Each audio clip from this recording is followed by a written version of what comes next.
This is LBC from Global, leading Britain's conversation with James O'Brien. 3 minutes after 10. Hurry up and eat any meat that you've got left in your fridge because, oh no, it's okay, relax. It says Rishi Sunak has lifted the imminent ban on meat, or rather the imminent tax on meat. I don't know if you noticed this bit of yesterday's pronouncements. He's come up with what must surely be the absolute genius approach to politics, announcing that you're lifting bans on things that weren't banned. So I'm lifting a tax on meat. There is no tax on meat. Yeah, that's because I lifted it. You see, you can't touch him, can you?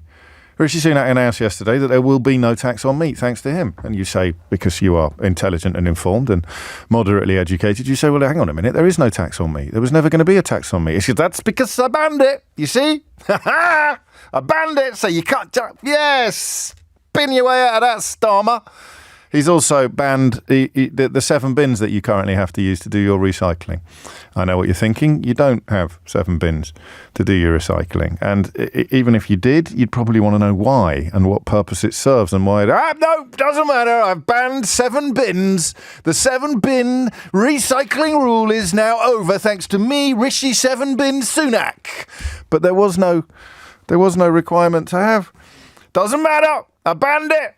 What else is he going to ban? I've heard, and listen, my sources are not great. This is something that, you should probably turn to a slightly better connected political commentator than me. But I am told that he is about to ban glass hammers, organic elbow grease, and long weights.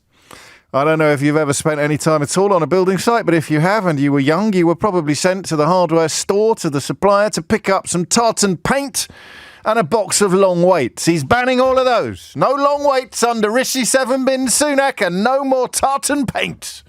Glass hammers under Rishi 7-bin Sunak will soon be a thing of the past. You know what else he's banning? Compulsory car sharing. God, that is a relief. I tell you what, the sooner he bans compulsory car sharing, the better. I had to come in again today with Dirty Gertie from number 30. And honestly, I know she means well, but my goodness me, she could talk the hind legs off a donkey. All I want to do on the way into work is put on the 30th anniversary release of De La Soul's classic album that dropped this morning, sit back and just chill a bit, get ready to decide what we're going to talk about together. But Dirty Gertie from number 30's in the back of the car, giving it this and giving it that. The sooner compulsory car sharing disappears, the better for all of us. What else has he banned? New taxes to discourage flying. Pardon? And also expensive insulation upgrades. Well, insulation is good. It's almost as if he's forgotten the energy crisis, isn't it? One of the reasons why the energy crisis had a scant silver lining, or has a scant silver lining, because it arrived in conjunction with the war in Ukraine. And it reminded us how dependent we are upon natural gas coming out of Russia. So the idea of trying to wean the country off gas was both, tactically and logistically clever, but also, of course, financially, because heat pumps and other more sustainable heat sources will bring down fuel bills by a country mile. So he's gone in the opposite direction on that. I don't think I'm going to annoy everybody today. I try not to, not everybody, but you might be cross with me for not taking this as seriously as I should. And I get that. It is pretty tragic, isn't it, for the Prime Minister of the United Kingdom, who not only campaigned in 2019 on the pledges that he abandoned yesterday, but also, of course, signed off on them and as Chancellor of the Exchequer, signed off on the finances as Chancellor of the Exchequer, and as recently as July was swearing blind that he wasn't going to flip-flop at all. But it doesn't matter. There's a beautiful morning in many ways. The relationship between the Conservative Party and client media is never clearer than on a morning like this. So what you have is a Prime Minister of the United Kingdom, a leader of the Conservative Party, who in July swore blind he wouldn't do what he did yesterday, who as Chancellor signed off on the finances of what he claimed yesterday couldn't be afforded or was too expensive, and who also as Chancellor...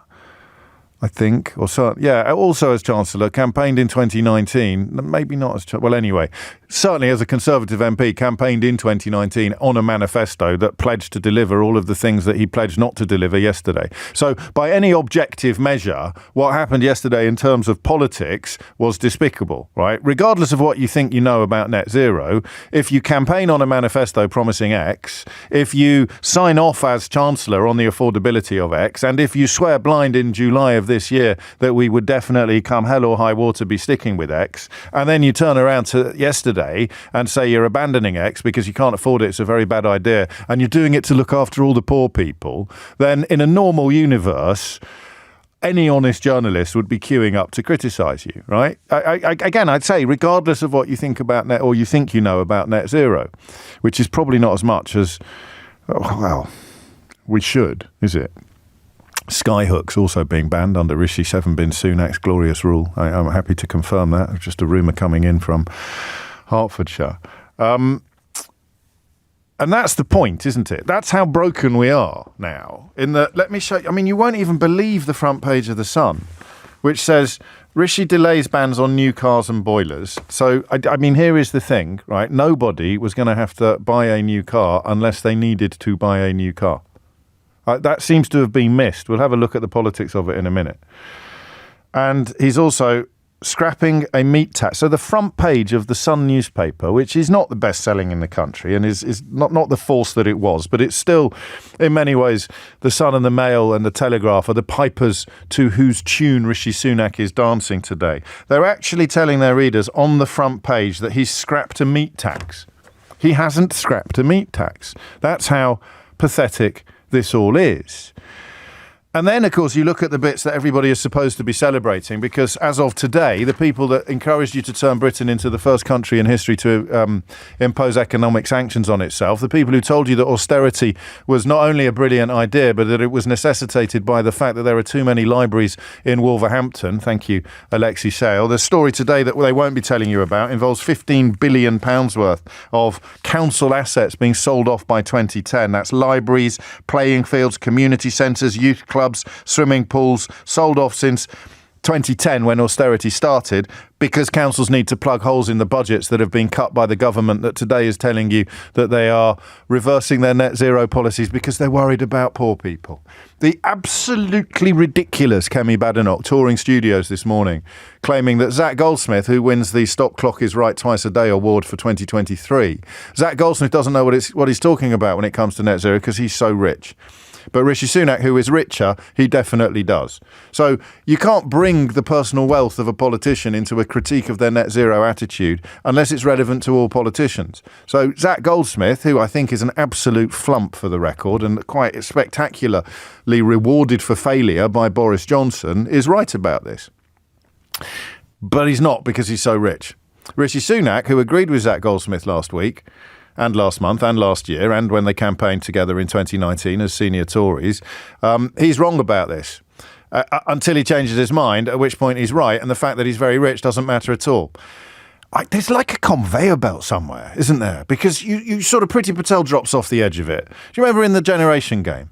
You'd sit there, you'd watch the thing. So you'd think Priti Patel's a teasemaid. She's just gone past. Here comes the cuddly toy. There's another one. Who's Kemi? Where did she come from? Oliver Dowden?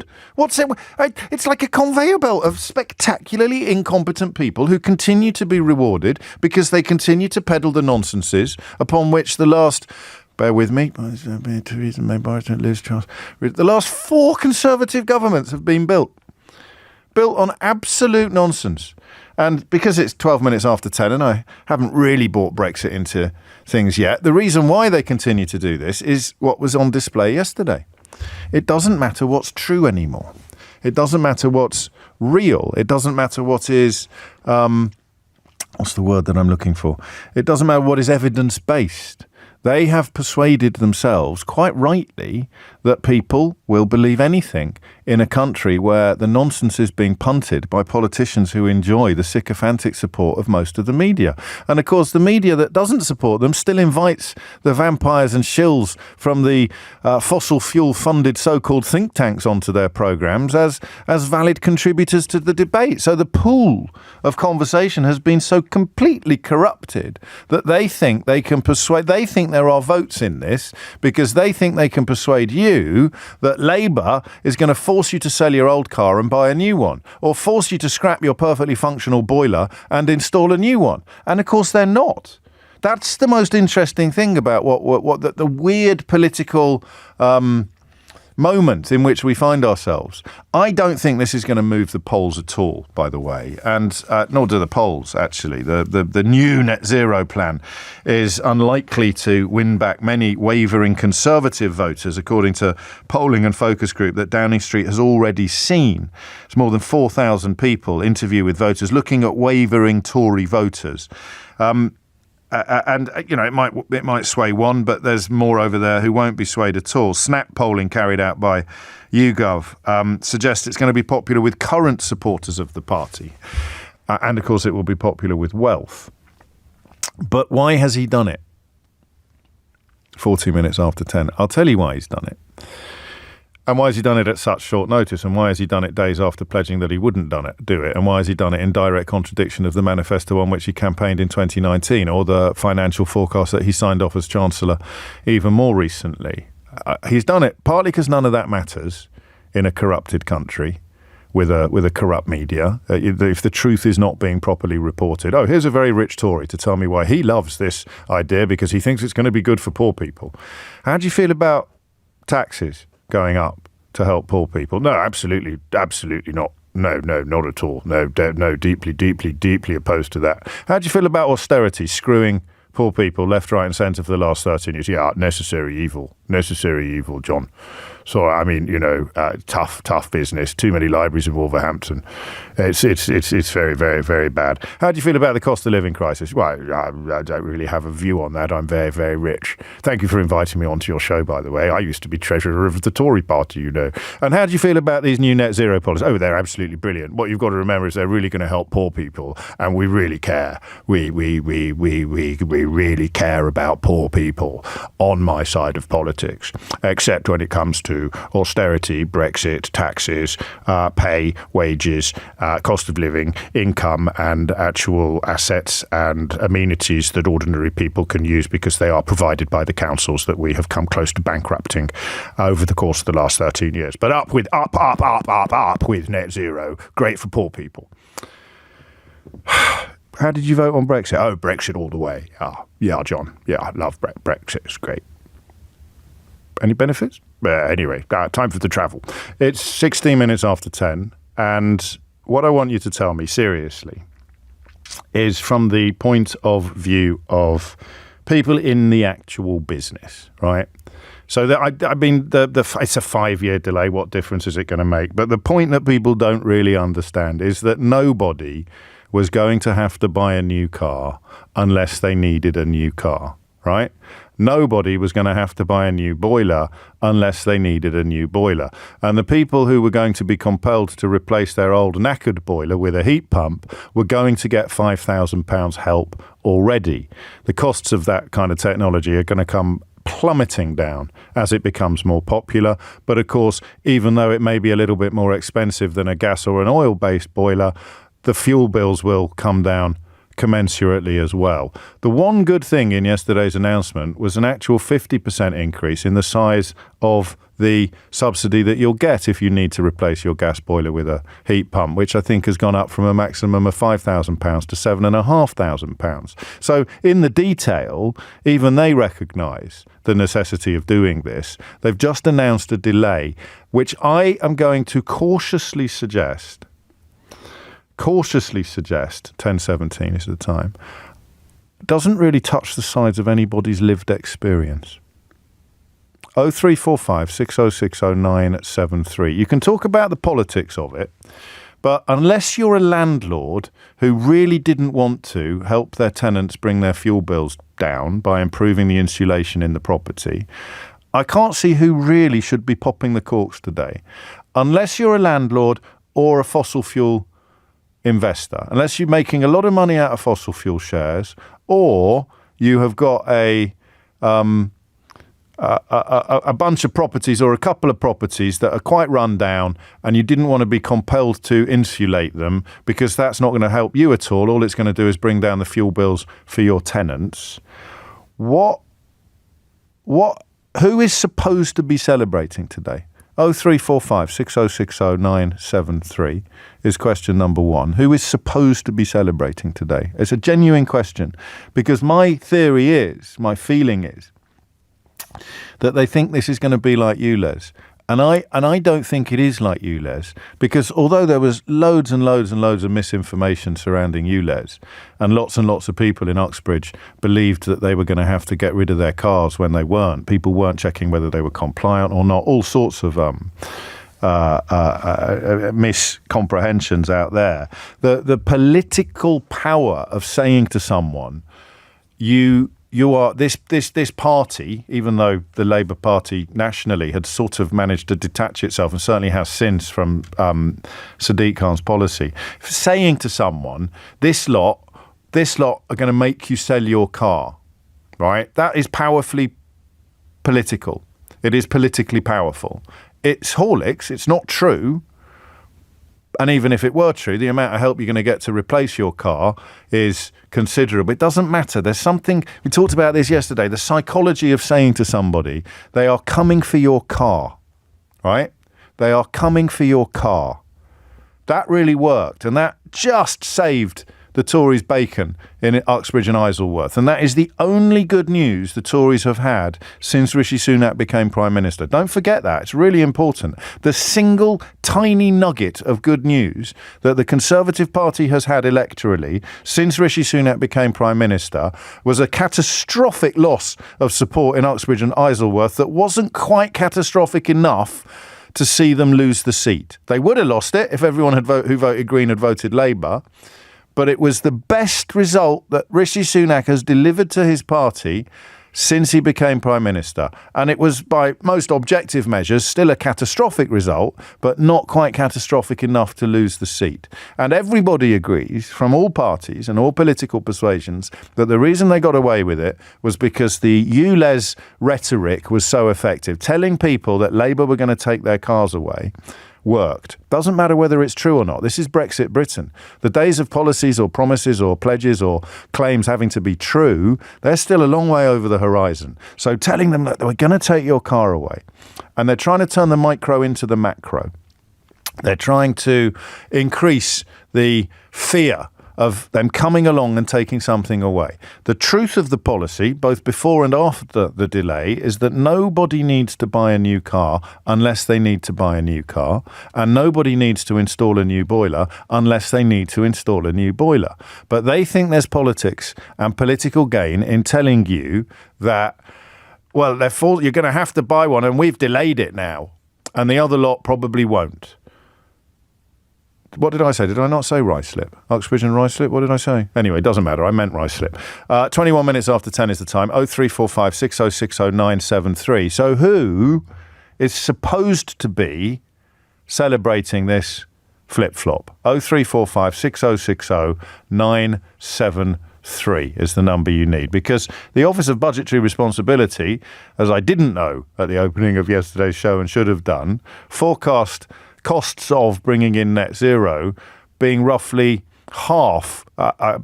being roughly double of what it would cost not to do it, if you see what I mean. So the economics of it makes very, very little sense, unless, of course, you are heavily invested in fossil fuels or desperate for a Tory victory, or a landlord who doesn't want to pay for insulation in his property so that the cost of the tenants' fuel bills come down. I can't see who else is supposed to be celebrating today. 0345 6060 973. Tell me who you think is supposed to be celebrating, or tell me why you are, okay? South Ruislip, not Isleworth, sorry. 22 minutes after 10 is the time. Hey, at least I got the day right. James O'Brien on LBC. James O'Brien on LBC. It's not. I mean, it's a bit of a Rishi Sunak style defence, isn't it? I just misnomered Uxbridge and South Ruislip as Uxbridge and Isleworth for some reason, caused enormous upset in the borough of Uxbridge and Isleworth. And my defence is, well, yesterday I got the day wrong. That's a very Tory defence, isn't it? I love that. James, you just completely got the name of a constituency wrong. You're supposed to be a sort of commentator on matters political, and it was one of the most significant by-elections of the last 5 years. So, yeah, but yesterday I got the day wrong. Yesterday I said it was Tuesday when it was Wednesday. So I take that as a win, just misnaming a little constituency like that. Net Zero, who is supposed to be celebrating and who is? And why? And what? And even wherefore? Go on. Sarah's in Liverpool. Sarah, what do you reckon? Morning, James. Hello, Sarah. The only ones who'll be celebrating today, apart from big oil and gas, yes, will be those members of the Conservative Party who have got shares in oil and gas. Or donations. You don't necessarily just have to have shares. You could just be, trousering a nice little donation to your campaign fund or your office expenses, or some tickets to the Derby or something, or where you're in the Grand National up your way. Yeah. And the thing is, in their short-sightedness, in thinking of their friends, the one thing they have forgotten in all of this are the people, and most important, the ones who are going to bear the brunt of the mess of climate change, the poor and the most vulnerable in society. And future generations. But I heard a former treasurer of the Tory party earlier today insisting that this is all, as with everything they've ever done, motivated by concern about the least well-off. Is that a joke? Yes. I did hear it. I got news for you for a minute. No, I did hear it, but me suggesting to you that it's worth taking something like that seriously is a joke, obviously. It is a joke. I know. From what I've seen for the last 13 years, all they've done is hammer and destroy and go out of their way to actively destroy the most vulnerable in society through every means possible. And of course that creeps up. That creeps up. I'm going to say something which I didn't say in the introduction, which is remarkable, really, given that it was about 22,000 minutes long. I'm not sure, oddly, that what he's done is actually that big a deal. Well, you might think so, James, but believe you and me, I see the effects of climate change and. Yes, I know, but by 2030, each and every day, sure, I see the effects. I know, but in terms of pushing it back to 2035 and saying at the same time that the massive majority of cars sold then will have an electric component to them anyway because they're getting cheaper all the time and people are buying more. It's psychological politicking this rather than political politicking. He's just sort of, it's a bit like saying to someone, they're trying to ban your salad cream, right? And they're not really trying to ban your salad cream, but you've announced that they're not allowed to ban your salad cream. But by 2030, there's not going to be any salad cream for sale anyway, because everyone will be eating mayonnaise. But somehow by telling people that they're not banning your salad cream today, you win some sort of short-term political benefit. I need to explore this a little further, and I need to squeeze in one more call before the news, Sarah, only because my introduction was so interminably long. David is in Chorley. David, what's going on? James, I'd just like to thank Rusty Sunak for what he did yesterday. Okay, hey, mate, come on. Call him by his proper name. 7 bins. Okay. Fair enough. He, in 50 minutes, has helped me to decide who I'm not going to vote for, because in 50 minutes he's allowed me to see that if it suits his political positioning, he will change his mind in a heartbeat. He will deliver anything that will help them to stay in power, because he knows that then he can always find a reason in the near future to change his mind again and to, quote, scrap it. He's become Scrappy-Doo. That's what he is. Out of Scooby-Doo, he's Scrappy-Doo. I like that, actually. Scrappy-Doo. Yeah, In-action man, Scrappy-Doo, call him whatever.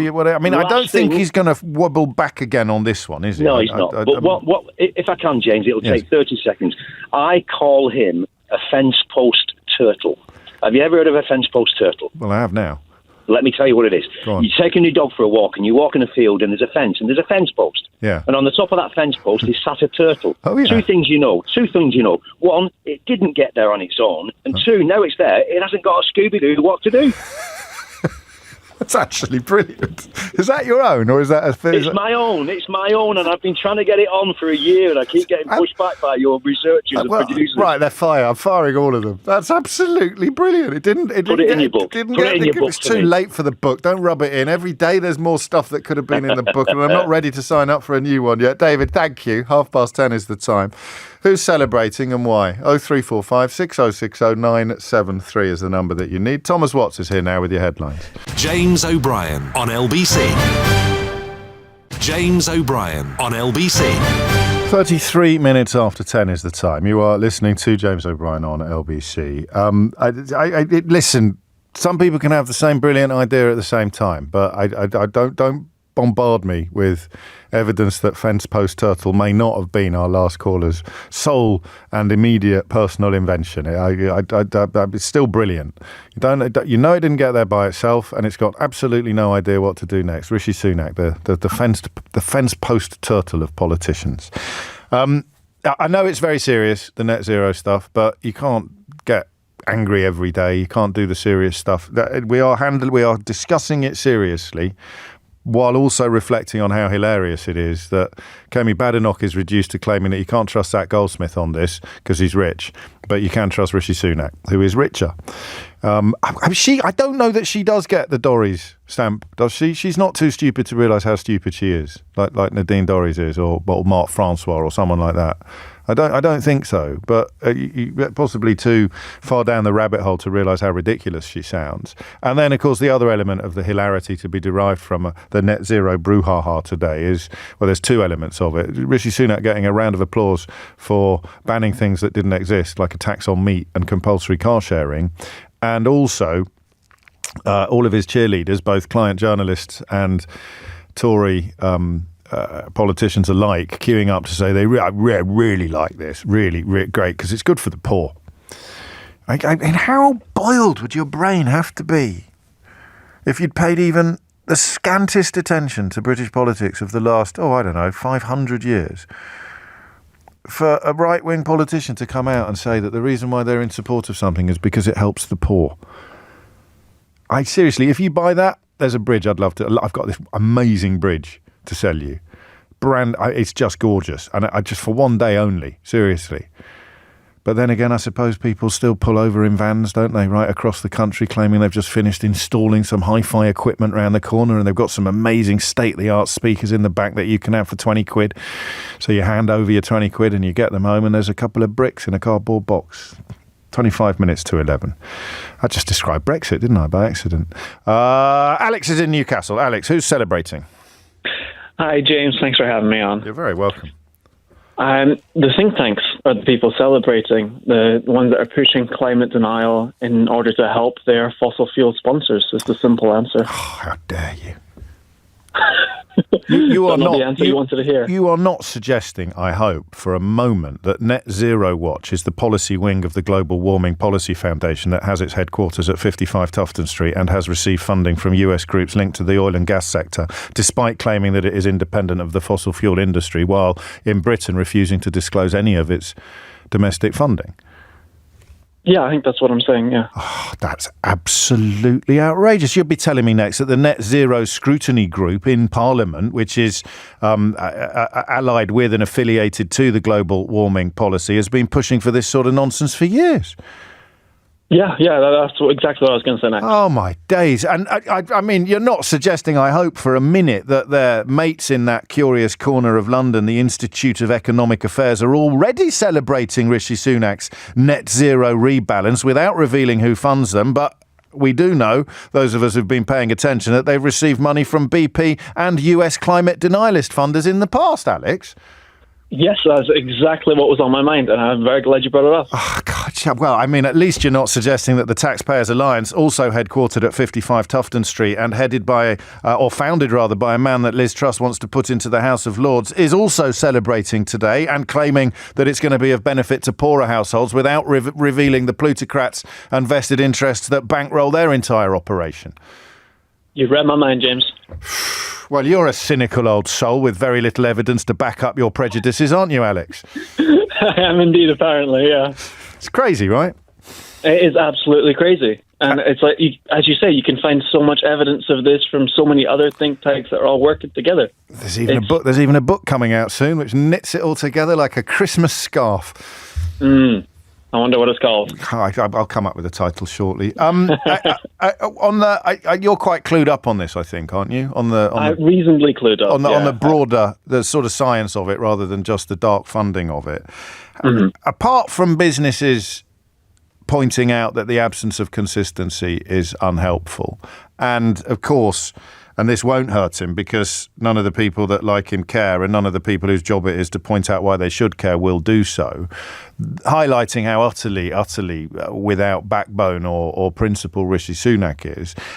How big a deal is it? I mean, a 5-year delay on the point at which people who need a new car will have to buy a new car of a certain type rather than being still free to buy one of a different type. How in the great scheme of things, and with the business objections aside, how big a deal actually is it, do you think, in the context of climate change? It sends a message, James. That's the main thing about it, right? It sends a message to everybody saying that we have picked what side of this debate we want to be on, and we're going to be firmly sticking to this side, despite, the summer that we've already had and the evidence for the economy that this is not going to help. We think that this is what we should be doing to get votes, which I don't understand personally. That's I think this is what we should be doing in order to help our fossil fuel friends. Yeah. So we're planting our feet here, and then who knows what he's going to say next. So it's all gone a bit Brexit. I don't care about the science. I don't care about the evidence. I believe that I can win votes by convincing people that we will protect them from a threat that doesn't exist. Exactly. While it completely ignoring a threat that does exist, actually, which is the kind of Project Fear equivalent of this analogy, isn't it? Yeah, exactly. And then anybody who tries to bring up about the climate crisis or anything, they all get shot down as, you're all doom and gloom and you're idealistic. Eco-zealot is the word they like to use. Which is or even eco-terrorist. Eco-terrorist and eco-zealots, or as we call them in our house, scientists. Exactly. Or experts, but not in the Tory hut, not on Tufton Street there. Eco-zealots. Science. Hello, I've got a PhD in climate science. Oh, you're an eco-zealot, are you? I've got no qualifications whatsoever, but I know what you're talking about. 10:40 is the time. Thank you, Alex. Ed's in Brighton. Ed, what would you like to say? Hi, Jane. Hello. Yeah, I just wanted to say I don't think that Rishi's messaging is necessarily making the climate skeptics celebrate. When I say that, they are celebrating. Yeah, I mean, I agree partially with you. I do think the think tanks, like the previous caller were mentioning, I think they would be celebrating. But the everyday guy on the street who doesn't believe in climate change, let's say, yes, he specifically called them out and called them extremists. I think that was the wording used. So I think he's trying to separate the Tory base from that, but the actual policies he's proposing do actually help the climate deniers at the end of the day. Well, how much do they help the climate? I mean, I think that Alex has given me pause, actually. He's given me chills, and they're multiplying, because the suggestion that this is the beginning of a process rather than the end of it is quite worrying. So you're right in terms of what happened yesterday. It's delay while still recognising reality. People like the think tanks, they want to deny the reality, just as they did with Brexit. And this is a step in their direction, potentially. Sure, yeah. I mean, I don't think the think tanks genuinely believe that climate change is not a real thing. The science is not a difficult concept to understand. It's been known for like 100 years even. Yes. But, no, some of them do. I mean, some of the people on Uncle Stuart's Facebook page genuinely think that the science is invented and that it's all some sort of... those aren't the people in the think tanks, are they? I don't know. Nigel Lawson, I don't know if you ever encountered him talking about this stuff, but he certainly seemed to believe it. And he's sort of their patron saint. Maybe. But obviously there are huge short-term incentives for them to do that. Anyway, the thing I wanted to talk about actually was what he was mentioning about meat and plane taxes. Yes. And he's, those aren't things that exist, as we've mentioned. Ironically, that doesn't mean you can't ban. That doesn't mean you can't ban them, though. Well, I don't agree with a ban. But philosophically, does something have to exist in order for you to ban it? Yes, I'm not denying that. All I'm saying is, I think those would be good steps to take, taxes on meat and planes. Yes, that's quite a good point. The only wide-scale, I think, way we can address, the amount of carbon we put into the atmosphere is address it, within the framework of capitalism we work in, and that is, taxing the amount of carbon we use. It's the only way to easily integrate a punishment on the carbon we have in our total economy. And yes, reducing the amount of carbon in the total economy should be the top priority. And as time passes, I suppose more novel and original measures will be adopted to do it. And another sort of, to combine your call with Alex, who was on before you, the idea that this might just be a new indication of the direction of travel would be a lot more worrying than anything that was actually stated yesterday. The meat tax stuff, I mean, they don't even pretend anymore, because Mikey Smith over at the Mirror has dug out where this absolute nonsense has probably come from. In October 2021, I think it was floated somewhere that there might be a tax on meat, and the government responded. I'll say that again. In October 2021, the government responded by saying this was an academic research paper, not a government policy. So he was even lying when he called it a proposal, never mind a tax. And the government added in October 2021 that we have no plans whatsoever to dictate consumer behaviour in this way. For that reason, our net zero strategy published yesterday contained no such plans. So he's reversed a policy that was already facing in the way it was facing before he reversed it. I mean, this is both semantically and philosophically fascinating. Can you ban something that doesn't exist? Because I think you can, technically. I'm banning unicorns from this studio, right? And when the election comes around next year, I'm going to ask you how many unicorns have got into this studio. And you're going to say none, James. Or at least not while you're on air. And then I'm going to say, well, that proves how effective my ban was and what an effective leader I am. So as of now, unicorns are banned from this studio. And so are bins. Oh, no, any more than 6. You can't have more than 6 bins in this studio at any one time. I'm banning the 7th bin from this studio. Have we ever had... Is there even one bin in this studio? There must be. But I'm definitely banning unicorns. Vote 7 bins. James O'Brien on LBC. James O'Brien on LBC. It is 10:48 and you are listening to James O'Brien on LBC, where we're just mapping who might be celebrating the announcements by Rishi Sunak yesterday, which are very both Brexity and ULEZ-y. So the plan is to persuade people that he's protecting them from a sort of attack upon their boilers or their cars, which isn't really backed up by the facts, because literally nobody under the new proposals or the old proposals would have had to buy a new car or a new boiler unless they needed to buy a new car or a new boiler. And the Brexity bit of it is sort of claiming that it's going to be good for people, or that we should pay less attention to the science and the experts. But there will be other areas, landlords, for example, who don't want to pay to insulate their properties and bring down the fuel bills of their tenants. They will be celebrating. And so will the fossil fuel companies and their shills in so-called think tanks, which are, of course, really just dark money-funded lobby groups, coming soon to a television and radio studio near you. 10:49 is the time. I love this quote from Tolstoy that John has reminded us of. He says, I sit on a man's back, choking him and making him carry me, and yet assure myself and others that I am very sorry for him and wish to ease his lot by all possible means, except by getting off his back. And that is the Tory approach to these policies today, claiming that they are designed entirely to benefit poor people, which, you know, I guess if you woke up literally 30 seconds ago and could remember nothing about what had ever happened in history before, you might believe that a Tory policy was motivated by a desire to make life better for the less well-off. 10:50 is the time. Tim's in Southend. Tim, what would you like to say? Hi, James. Thanks for taking my call. You're very, very welcome. Yeah, it benefits me, unfortunately, and it pains me to say that because I was about to vote Labour, and I really think Labour have missed the boat on this one. I really think Labour should these should be Labour policies, and I know you've got a lot of people ringing up and they're all banging the same drum, but I'm really lost now because the policies that were announced yesterday are what I think Starmer and the rest of Labour should have done six months, a year ago. Oh, fair enough. Now, what is the personal impact that you're talking about when you say it helps? The personal impact for me is I'm not well off. I'm not what I would call middle class, and I'm not poor. I'm in between. Yeah. So I work a lot. I've got a mortgage, and my boiler does need to be changed within the next 5 to 6 years. Yeah. I've looked into heat pumps, and I've looked into the whole spectrum of the environment. I do believe in net zero, absolutely.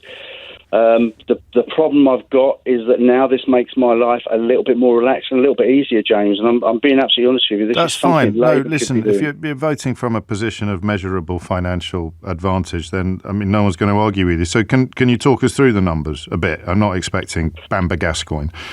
Not really. I mean, basically, when I've looked into the boiler, to go from a boiler to a heat pump is hugely expensive. But you know how much the subsidy is? Well, the subsidy I thought was about 5,000. And that's just gone up. That went up to 7.5 yesterday.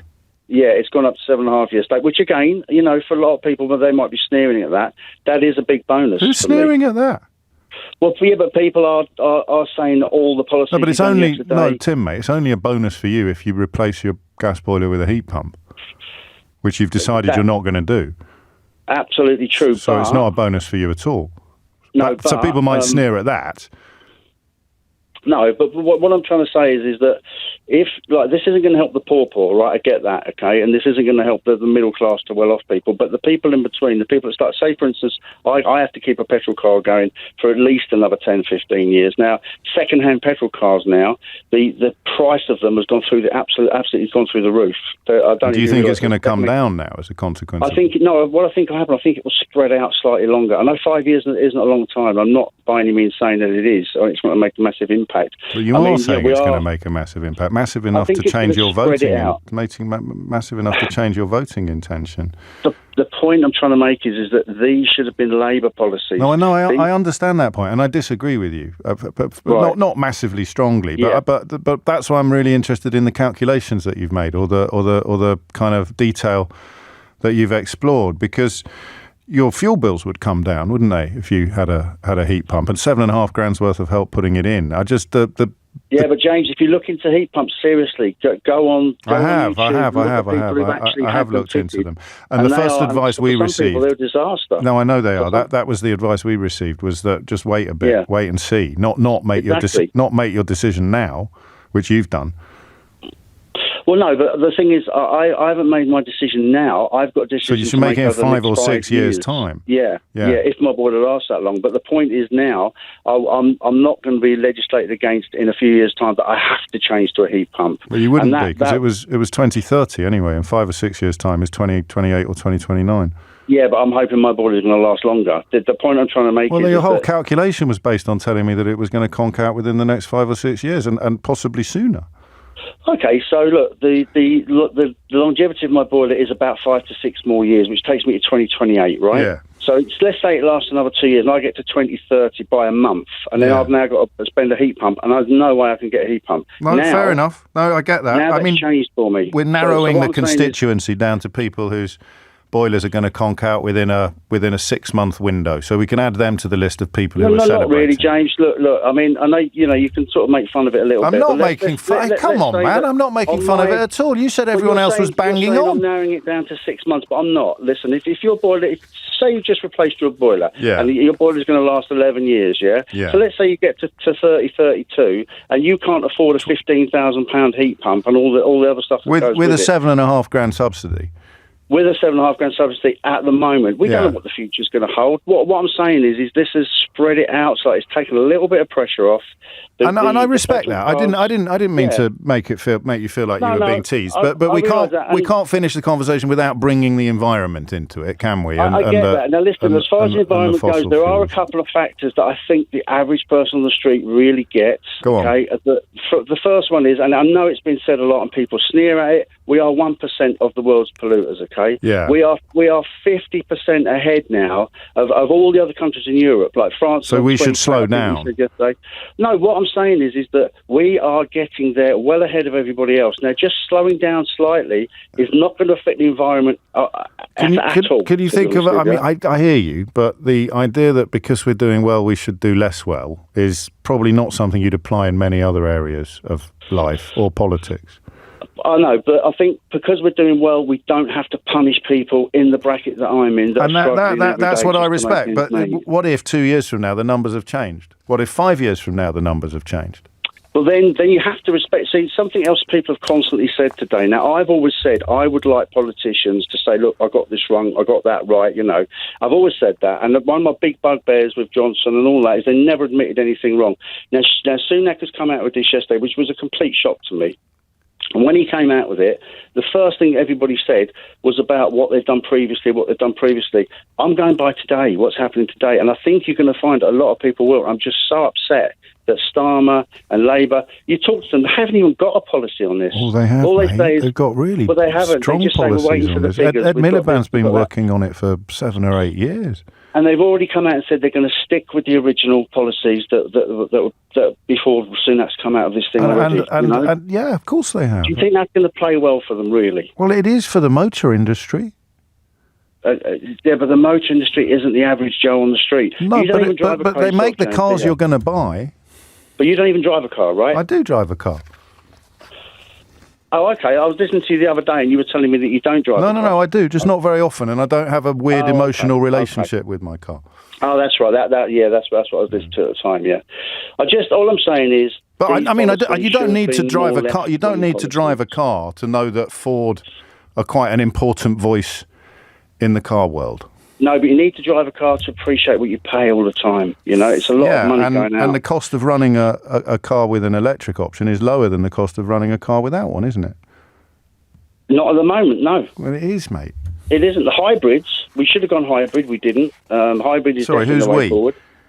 The country. The country should have gone for hybrid stuff, yeah. But hybrid, you know, if... I'm not going to go into all the details about cars and stuff. I do like cars and things, but the hybrid... I will chalk you up alongside the think tanks and the fossil fuel lobby and the Tory politicians as someone who welcomes this policy. I just welcome it because of the pay bracket. I mean, I think if you're not in my pay bracket, you're not struggling like I am every day, then it's very easy to Which say, is why I really wanted you to talk me through the numbers, but we can't because we don't know what they'll be when your boiler conks out. Well, do you know what they'll be when my boiler conks out? No. But I know you get $7,500 towards a heat pump. At the moment. That was from yesterday. But I know. What's it going to be in 5 years' time? That's gone up. But what's it going to be in 10 years' time then, James? What's the figures for me? If you could tell me, that'd be great. Well, and when I can, you can tell me whether it's a good policy or not. Exactly. There you go. But you've already told me that you think it's a good policy. I think it's a good policy for me at the moment, yeah. It's going to make a big difference. It's eased it off. It's given me another 5 years, but I haven't even got to worry about it now for another 5 years. My whole life would be changed. But it wasn't coming in until 2030, which is seven years away. It's 7 years' time, but there's another 5 years on top of that now, James. This is the point. I know. But the we're going round in circles. I'm seriously, I'm chalking you up. James, I think what you should have come on, if you'd come on and said my boiler is going to conk out in 10 years, this would have gone a lot better for you. I think it's gone well for me. I'm sorry, that sounds wrong. But if you'd have made more sense if you'd said my boiler's going to conk out in 10 years. Because as it stands, your boiler is conking out before the new deadline and before the old deadline. So you concentrate on my boiler. The point I'm trying to make. What do you mean concentrate on your boiler? It's the only thing you've spoken about. It's not. I spoke about cars. I spoke about. And then you said you didn't want for instance, one of my children. Here's something you said about landlords, right? Yeah. Which you were quite sneering about. As well. I wasn't. You did. You said landlords won't have to insulate so that poor people get cold. That's not sneering. True. That's just true. But that's a generalisation, which is bad. There's a lot of good landlords out there. Now I've got one of my. Yeah, and the good ones will not have a problem with insulating their properties. Oh, you say that? So all good landlords are rich, are they? No, all good landlords will be insulating their properties. Good landlords don't. In order to bring down the cost of the fuel bills for their tenants. Now, one of my children rents, okay, and they're with the good landlords, yeah, and they pay a very fair rent, and they negotiate with the landlord on improvements and stuff like that. That guy now's got more time, yeah? A lot of landlords are actually kicking people out and selling the houses. Right. Because of the new things, and that's true. So we're down with the landlords, and we're down with the... Well, what are we down with? The people selling second-hand petrol cars, and we're down with the theoretical boiler replacements between 8 and 12 years hence. And all you're talking about, James, is what they've done in the past. I'm saying these should be Labour policies, and they're not. Yeah, you began by saying that. I'm very disappointed. But of course, if they change their mind this often, how do you know they're not going to change it again? When's the last time they changed them? I'm glad they've changed their mind. Yesterday, Tim. Politicians should change their mind. Yesterday. So in July, he swore blind. He was not moving on this one, and in September, he's moved. it doesn't alter the fact that a lot of people it's going to benefit, James. I know, and we've just listed them. We've just listed them. You're going to get all the fanboys ringing you up, all the eco people Tim, ringing you up. I've given you longer than anybody else because I really wanted to explore your arguments, and I think we can both agree that it was a helpful and informative experience for everybody involved. 11:01 is the time. James O'Brien on LBC. James O'Brien on LBC. 4 minutes after 11 is the time. I thought King Charles might deliver that speech in French. I wonder. I don't know. I mean, it would have been pretty classy, wouldn't it? He must do some of the speaking in French. Change of pace now. The favourite subject, perhaps, of mine over the years, the question of class and the class divide. Some fascinating research into the difference that it makes to your life, looking at how background, the role that background plays in social mobility. If I said to you that background is now a bigger barrier to social mobility than it has been at any point since the 1980s, what would you say? You'd say, yeah, of course it is, or I disagree. And then we'd be left with the problem, of course, of separating the anecdotal from the data-driven. And that's where you come in, because the Deputy Chief Executive at the National Centre for Social Research tells us today that their latest survey reflects the profound change of the British population since 1983. More people now go to university. More people are employed in so-called white-collar jobs. More women, including those with younger children, go out to work. And a growing population of older people means there are more men and women who are no longer working at all. We're more ethnically diverse. Decline in marriage rates has been accompanied by more diverse types of family formation. So loads and loads of change. Whether you consider it to be good or bad is, I suppose, up to you. But perhaps unexpectedly, given where we sit on international league tables of wealth and what have you, social mobility is down. Your background is now a bigger bar to social mobility than it has been since the 1980s. And I really want to ask why. 6 minutes after 11 is the time. Do you want to know a secret? I don't know whether you can tell sometimes that when I'm describing a story to you, I don't sound quite as fluent and as fluid as I might do. And the reason is I've cut this story out of the newspaper and I've somehow managed to miss the first paragraph of the story. So I read it earlier and understood it and am keen to discuss it, but I've cut the wrong bit of the bloody paper. And it either that. So it was on the bottom bit of a paper. So the first paragraph was on the left-hand facing page, and the other 4 columns were on the right-hand facing page. And I cut both bits out of the newspaper, but the one column that was on the left-hand facing page has disappeared, which means it's probably fluttered out of my grasp as I walk downstairs from the office to the studio. I have to make the same walk every day. I give a little wave to Alexander Armstrong, who is strutting his stuff on Classic FM, and then a little wave to Capital Gold and Smooth. And sometimes someone behind me will go, "Excuse me, I think you've dropped something." And I'll turn around and a little bit of paper has fluttered to the floor.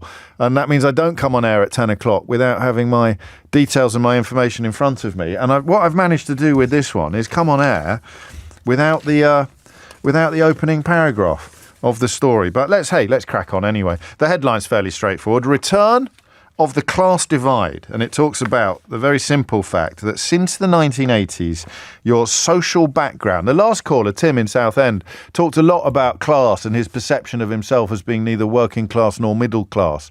And it is something that this country has a curious obsession with, despite the fact that, for me at least, it's increasingly I don't want to say meaningless. It's increasingly hard to know exactly what it means, largely because of the massive uptick in the things that I've just listed for you.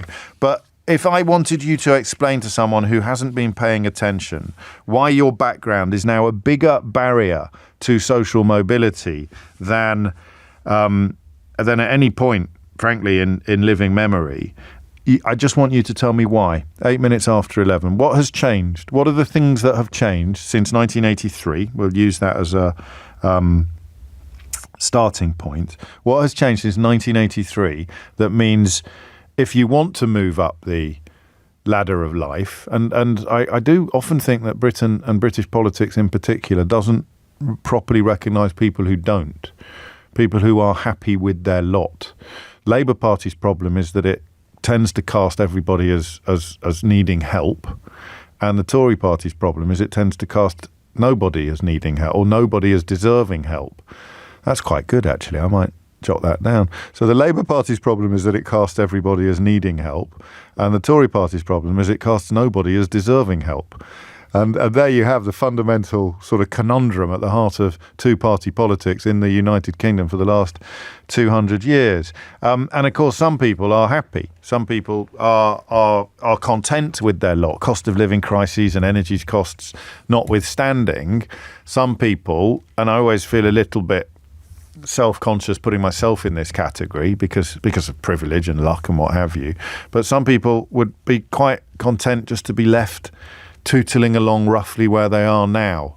Who appeals to them politically? I often wonder. What is the party of the content? I don't know. But I do know this. If you want to rise up the ladder, if you want to improve your social standing, if you want to be better off than your parents were, then it is less likely to happen in 2023 than it was in 1983. And I honestly don't know why. I think because of the... Charles did do the speech in French, apparently. Is that correct? Crikey, man. It's only Thursday and I've got the day wrong. I accused the King of not speaking in French because I'd read that he was going to, and then the clip they played on the news, he was speaking English. But now I'm thinking, why would they play the French clip on an English radio station? Of course he played the English. Fair play to the King for doing the speech in French. What was the mistake I made earlier this morning? Uxbridge and Isleworth. I completely misnamed a constituency as well. I'm not even due a holiday for a while. And I've dropped the bit of the story that is most important to my actual proper telling of this, to my proper handling of this conversation. 11 minutes after 11 is the time. Class mobility is perceived to have become harder over the years. 32% say it's now very difficult to change class. So we've got two questions. Question number one is, do you honestly think you have changed class in your life? 0345 6060. No, that's not the question. What does it mean? What does changing class mean? 0345 6060 973. I think my parents... Well, actually, my mum gets cross with me when I say this. No one went to university in my family. I'd like to say until me, but my dad did an open university degree, so he could just beat me to the punch. But neither of my parents did A-levels or went to university. That is regarded as a class criterion, isn't it? I mean, it's on the list of things here. So if you went to university and your parents didn't, then you are perceived to have enjoyed a degree of social mobility. But if you end up earning less than your parents who didn't go to university, or if you are not likely to become a homeowner and your parents were, then what class are you? So there'll be a lot of young-ish people listening to this who went to university and who have white-collar jobs, who have less economic independence than their parents who didn't go to university and perhaps had blue-collar jobs. So what does social mobility mean in 2023? The more I talk about this, the more interesting the subject becomes. In fact, that little category there, well, it won't be little, that rather large category there of people who have some of the accoutrements of the middle class, the university education, the office job, but actually have less socioeconomic clout than parents who didn't go to university and don't have or didn't have office jobs. 0345 6060 973 is the number you need. So what does that mean in 2023? What is class mobility in 2023? But crucially, why do so many people think that it is now harder to change class, to move up the ladder of life, as it were, than it was in 1983? Hit the numbers now, you will get through. 0345 6060 973. I've done a thing here where the more I've talked about it, the more simple the question has become, which is the opposite of what usually happens. Because I think the question I want to ask is one I haven't asked you for years. We've done the detail, we've done the weeds on this kind of thing, and the specifics. Accents fascinate me as well, and prejudice. You know, the way that someone who's as thick as mince with a posh accent can inspire forelock tugging and cap doffing and even end up in Boris Johnson's cabinet, like Jacob Rees-Mogg, whereas someone who is as bright as a button but talks with a broad Brummie accent is going to struggle to convince swathes of the population of their innate intelligence. I don't know why that is. Probably something to do with the legacy of Victorian times. But actually, I think we're going to let ourselves go all in on a biggie now. What does class mean in 2023? Because I can't answer the question of what social mobility is anymore because of those people that we've just identified.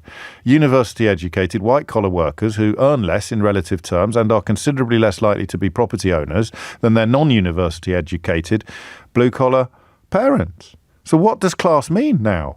50% of the population going to university. What does class mean in 2023?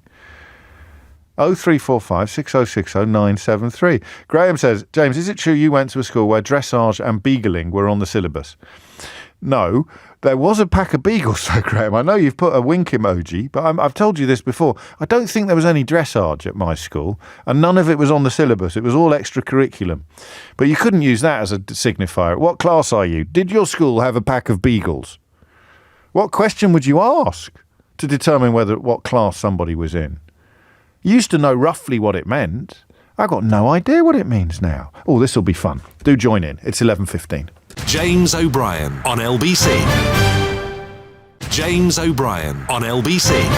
It is 18 minutes after 11 and you're listening to James O'Brien on LBC. Accents and of course ethnicity. The notion of social mobility is going to change a lot according to your skin colour. But I found the first paragraph. You know what happened, don't you? The minute I said whatever I said just before we went to the last junction, the little bit of paper that I was missing from this story fluttered in front of me. Class is seen as a bigger barrier in Britain than it was 40 years ago, a long-running survey reveals today.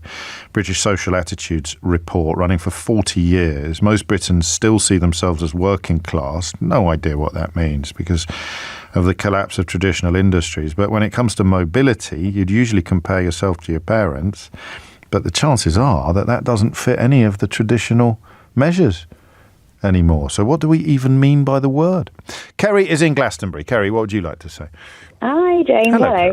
Well, it sort of resonated quite a lot with me because my parents, my mum is very working class, from what I understand. My dad started that way, but was very driven and worked his way up in the army, starting as a private, worked his way up to be an officer, gave me a very different upbringing to what he had, very keen on me going to boarding school and doing straight A's and everything. I had all the advantages, but I didn't really belong in that world. Okay. And then I got to go to university. You felt that? You felt you did? Oh, massively. Oh, when I went there, my mum's from Yorkshire and I had flat A's and said things like graph, and they all laughed. Okay. It's graph. Oh. They didn't. And, they all laughed, actually.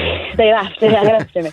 And I quickly sort of adapted to try and fit in because it felt like this was the world you needed to be in and you needed to do well and fit in and in order to aspire. And then I got to go to university. My dad was very pleased and proud that we'd done that. My dad, like your dad, went to Open University technically before me whilst working as a soldier. So, and I just feel like I had that I got pushed into that world, but then actually my parents were the stable ones with the better savings and the better roots and rocks, and I'm a bit more of a freelancer who maybe got to do that because I was privileged, but now I'm not stable. So economically, you mean, in terms of economic stability, your parents are on a higher rung of the ladder than you are? Definitely. I feel like that maybe it's the generational thing of being better at saving or sort of havhaving... There was more to save because they didn't have to spend such a huge proportion of their income on property. That's the bottom line, I think. Yeah, but it's weird because I just feel I got my foot in both camps. I feel like I'm from so many different worlds, and I'm being Yorkshire, and my dad's half Chinese, and I'm quarter Chinese, and there's all this. It's like the things where there was this sort of to fit in. What does the word mean to you then? Nothing really. Class. Yeah. Class. Yeah. Well, no, it does because Because we're not classless. Our society is riven with hierarchy and distinctions and unearned privilege. So class runs through the United Kingdom like it runs through a stick, like Blackpool through a stick of rock. But I can't today tell you exactly what it means, except for there is the upper class who are people who live off private income or could live off private income, and that was true in Jane Austen's time. And then there is everybody else. Yeah, but for me, I feel like it did matter because I felt like I was pushed into this world of generally quite upper class. But they felt you would end up better off than them. Yeah, and maybe sometimes I feel guilty. Like, should I have done that? Should I have gone down the road of being a lawyer? Should I have done something? But you'd still be you. I mean, you'd still have the education that you have, the priorities that you have. And also, there's loads of lawyers. I mean, crikey, unless you go into the city and you're essentially working with money, or you become a absolutely top-notch QC. There's not a great deal of money in the law anymore. Certainly not in barristry. Kerry, thank you. Every turn we take on this story makes it more complicated. Maybe it suits the upper class for us all to think of ourselves as being very strictly regimented. So I see the upper class as a socio-economic status. Even if you got the flattest vowels in the land, if you've got enough money, whether you inherited it or whether you made it yourself, to hang up your boots tomorrow and live off the interest, live off the income, live off the dividends, then you are not working class. However hard you try to convince yourself that you are working class, if you do not need to work, you are not working class. But even then, of course, there'll be lots of people who do not need to work but would not be able to knock it on their head and enjoy the kind of life that they want to live, so they carry on working. So, if working makes no measurable difference to your quality of life, all it does is make numbers grow in a bank account somewhere. I don't know. I don't know what it means anymore. Claire is in Cardiff. Claire, what do you think? Hi, James. Long-time listener, first-time caller to your show. Absolutely buzzing. Thanks for having me. Thank you. So am I now. I am Lovely. so interested in this conversation because I went to university twice. I've got a master's degree in counselling psychotherapy and a theology degree. And my husband is a builder who grew up on a council estate. Right. And I think that the difference between class is to do with this set of rules that upper middle class people or middle class people operate their lives by. So I was really interested in what you just said about, like, if you earned loads and loads of money, even doing blue collar work, and so you didn't have to work tomorrow, then you wouldn't be working class anymore.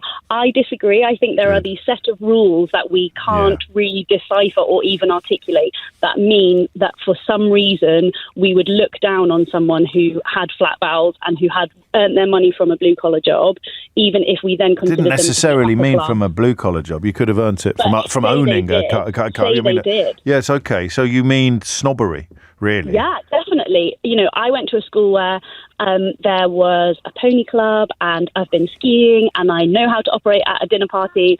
And I think that my husband has experienced social mobility because we have had conversations about what that looks like, and we've had weird, intangible conversations about this set of rules that exists that maybe he could live up into if he wanted to. But I don't think that social mobility is something that you can just get. But then why would it have gone down? Earn lots of money. No, I think it's gone down because in 40 years. Why is it harder now? I think it's gone down because of the presence of social media. So I think it's really clear and obvious to be able to say, look at my life. I live by this set of rules that looks like old money.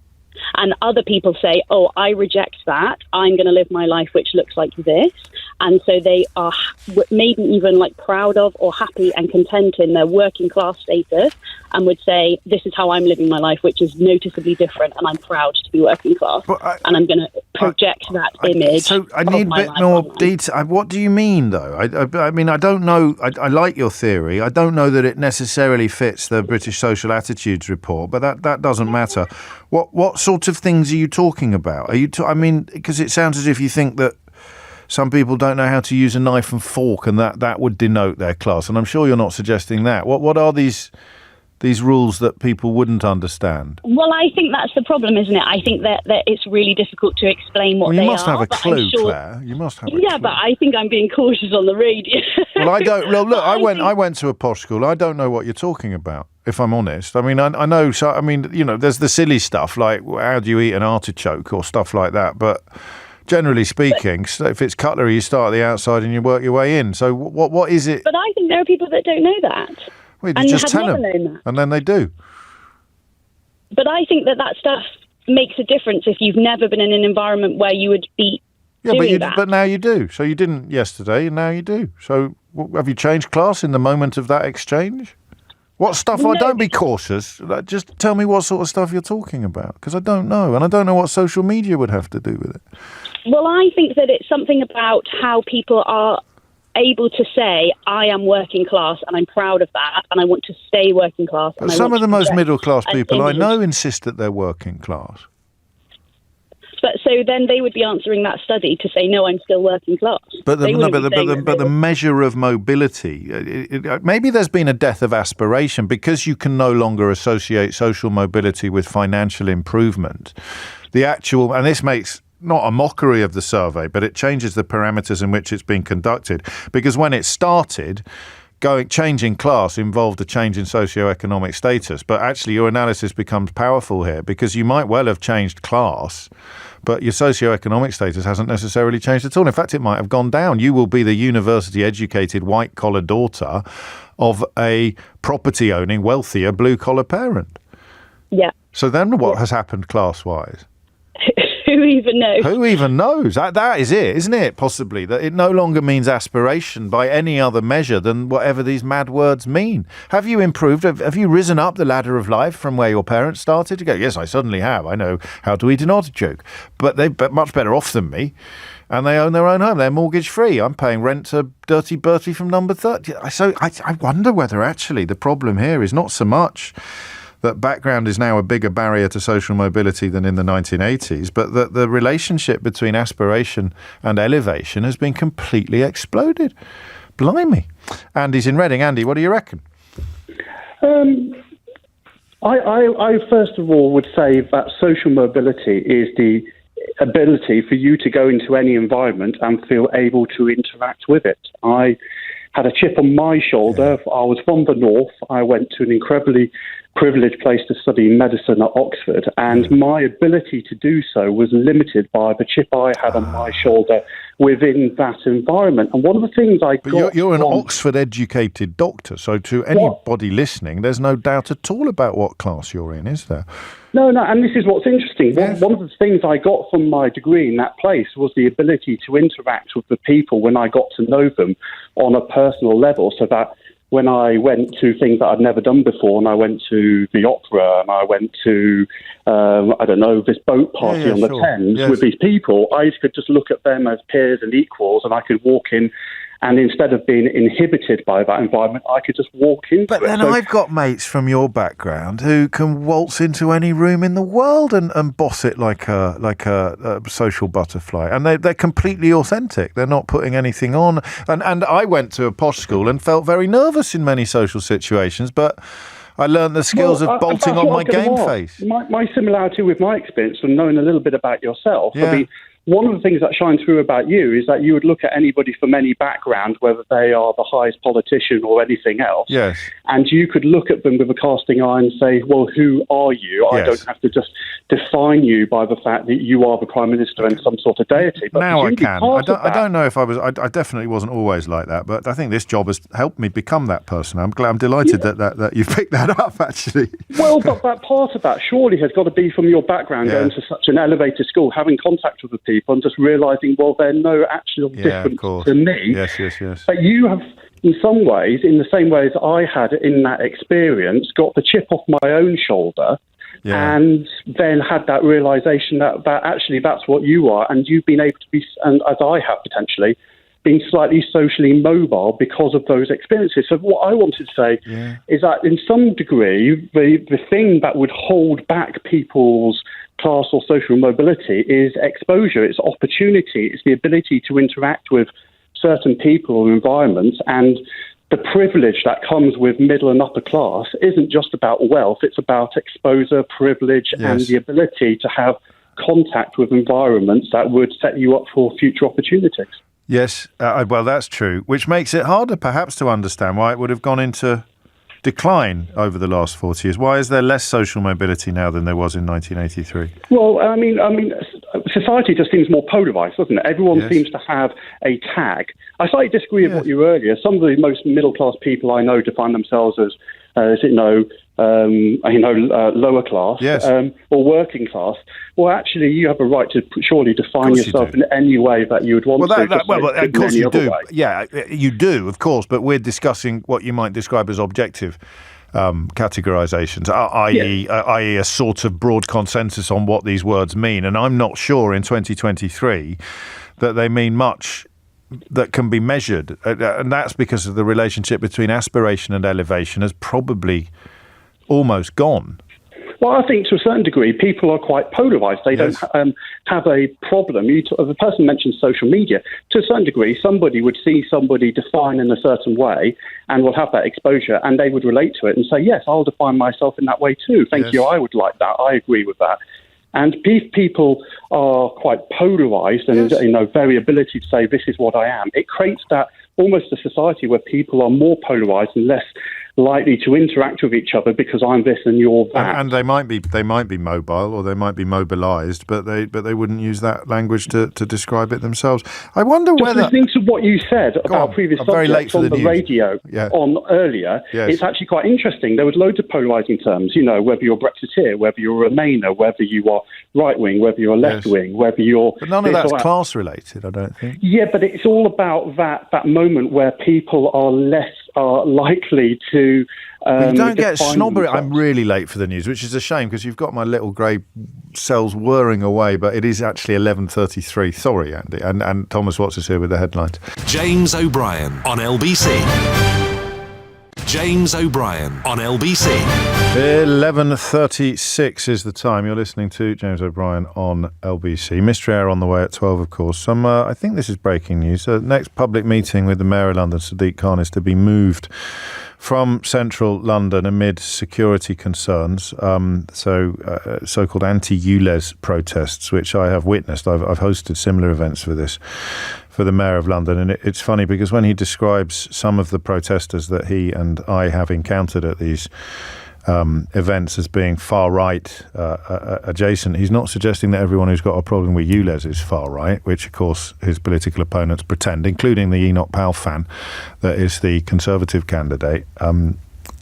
He is simply suggesting that under the guise of an anti-ULEZ protest, some people possessed of deeply unpleasant positions with regards particularly to ethnic minorities or Muslims turn up, and I can categorically assure you that that's true, partly because of what they chant or shout in the hall where I am hosting, and partly because of what it says on their hats in a few cases. But I can't expect honest coverage, I suppose, of anything involving Sadiq Khan, except that the police have advised that the security risk, the hostile atmosphere, will prompt a change of location. So well done, everybody. 38 minutes after 11 is the time. Back to the question of class.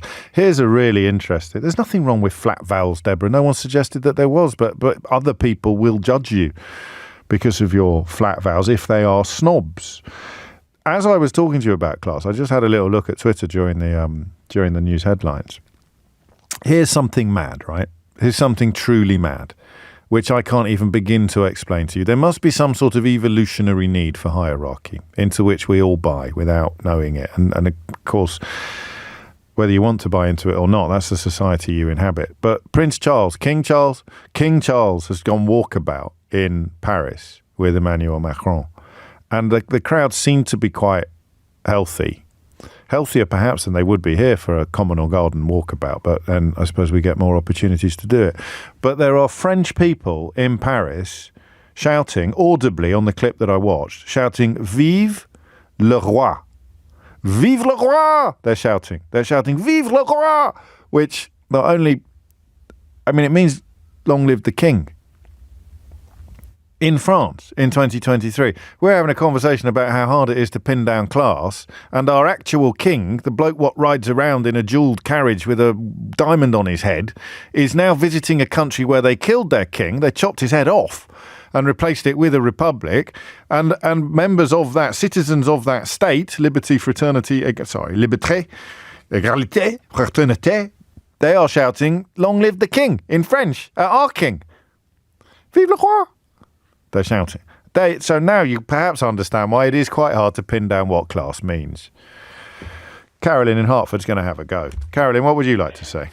Hello. I thought I was going to die of nerves waiting. It's only sorry. I should have come to you quicker. Vive le roi! Well, the answer to when did this start to fall apart is to one name, Margaret Thatcher. Go on. I was born in the 50s, brought up in the 60s and 70s, and during that time there was a lot of class mobility. Yes. And I was one of the lucky ones. I went to grammar school, and that helped me. I'm still working class in my heart and very much in my head, because I haven't quite crossed that boundary where I feel at ease. What is the boundary? But there are lots of people who think they're middle class who don't feel at ease with other people. But oh, right. Well, maybe that's it. But I certainly feel, I can't speak up as much as I would like to. Okay. Anyway, so along came Margaret Thatcher in 1979. She removed all the safety net from the lower earning people. Right. And now they clamped down on... I don't know whether she did, but the Tory party from then clamped down on support for education. So they locked kids in to continue as their parents have done. And they basically put the tin hat on social mobility, and it's got worse ever since then. But Labour turned it round on the education front. Well, they did, but it's all gone again now. Yes, and for a time, the education thing did work, and that's where it starts. I was a teacher, but I do know that I felt that change when Margaret Thatcher came in, and it grieved me deeply. And yet, you know, some people would argue that there had been more mobility. I mean, things like buying your council house turns you from a non-property owner to a property owner. Except that I never got as far as a council house. Lived in a damp, wet dump with no electricity. No, I know, but that's any council houses. That's you. I'm talking about the broader social trend of extending property ownership to people who would never have previously dreamt of it. Oh, have we lost the phone line there? Or have I bored Carolyn into submission? That's a shame. She was so nervous before coming on. Carolyn, thank you if you can hear me. 11:42. I promise I'll make sure she knows I didn't cut her off or anything like that. Will you ring her back? Mark's in Chester. Mark, what would you like to say? Good morning, James. How are you? You did that on purpose, that pause then, didn't you? You made me think that all my phone lines had gone south. Yeah, I'm very well, mate. What's on your mind? I'm not that smart, but I called in. I've just returned to England from living in the US the last 23 years. And my observation is there's a lot less classism and elitism in the USA. There's lots of good and bad about America. Yes, of course. One of the things I did like was the fact that there's less classism. And instead of thinking of it as working class or middle class or upper class, I think in America especially, they would probably think of it as, maybe you've got a blue-collar job, you work with your hands. There's a poverty line, so people that are below that maybe are struggling for different reasons. But in terms of people that are employed, you've got blue-collar jobs and then you've got white-collar jobs. If you're a plumber and you have a blue-collar job and you earn $1 million, your money and your success in your trade is viewed upon as favourably as if you're a surgeon doing the same thing and earning $1 million with a white-collar job.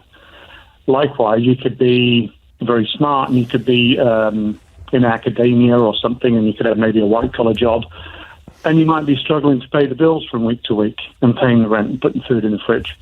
But is there it still exists a bit, doesn't it, when they talk about WASPs and when they talk about, they do have concepts of old money and the Mayflower and all of those signifiers, but simply by the nature of the diaspora, there's no earthly way that it can define society as tightly as it does in this country.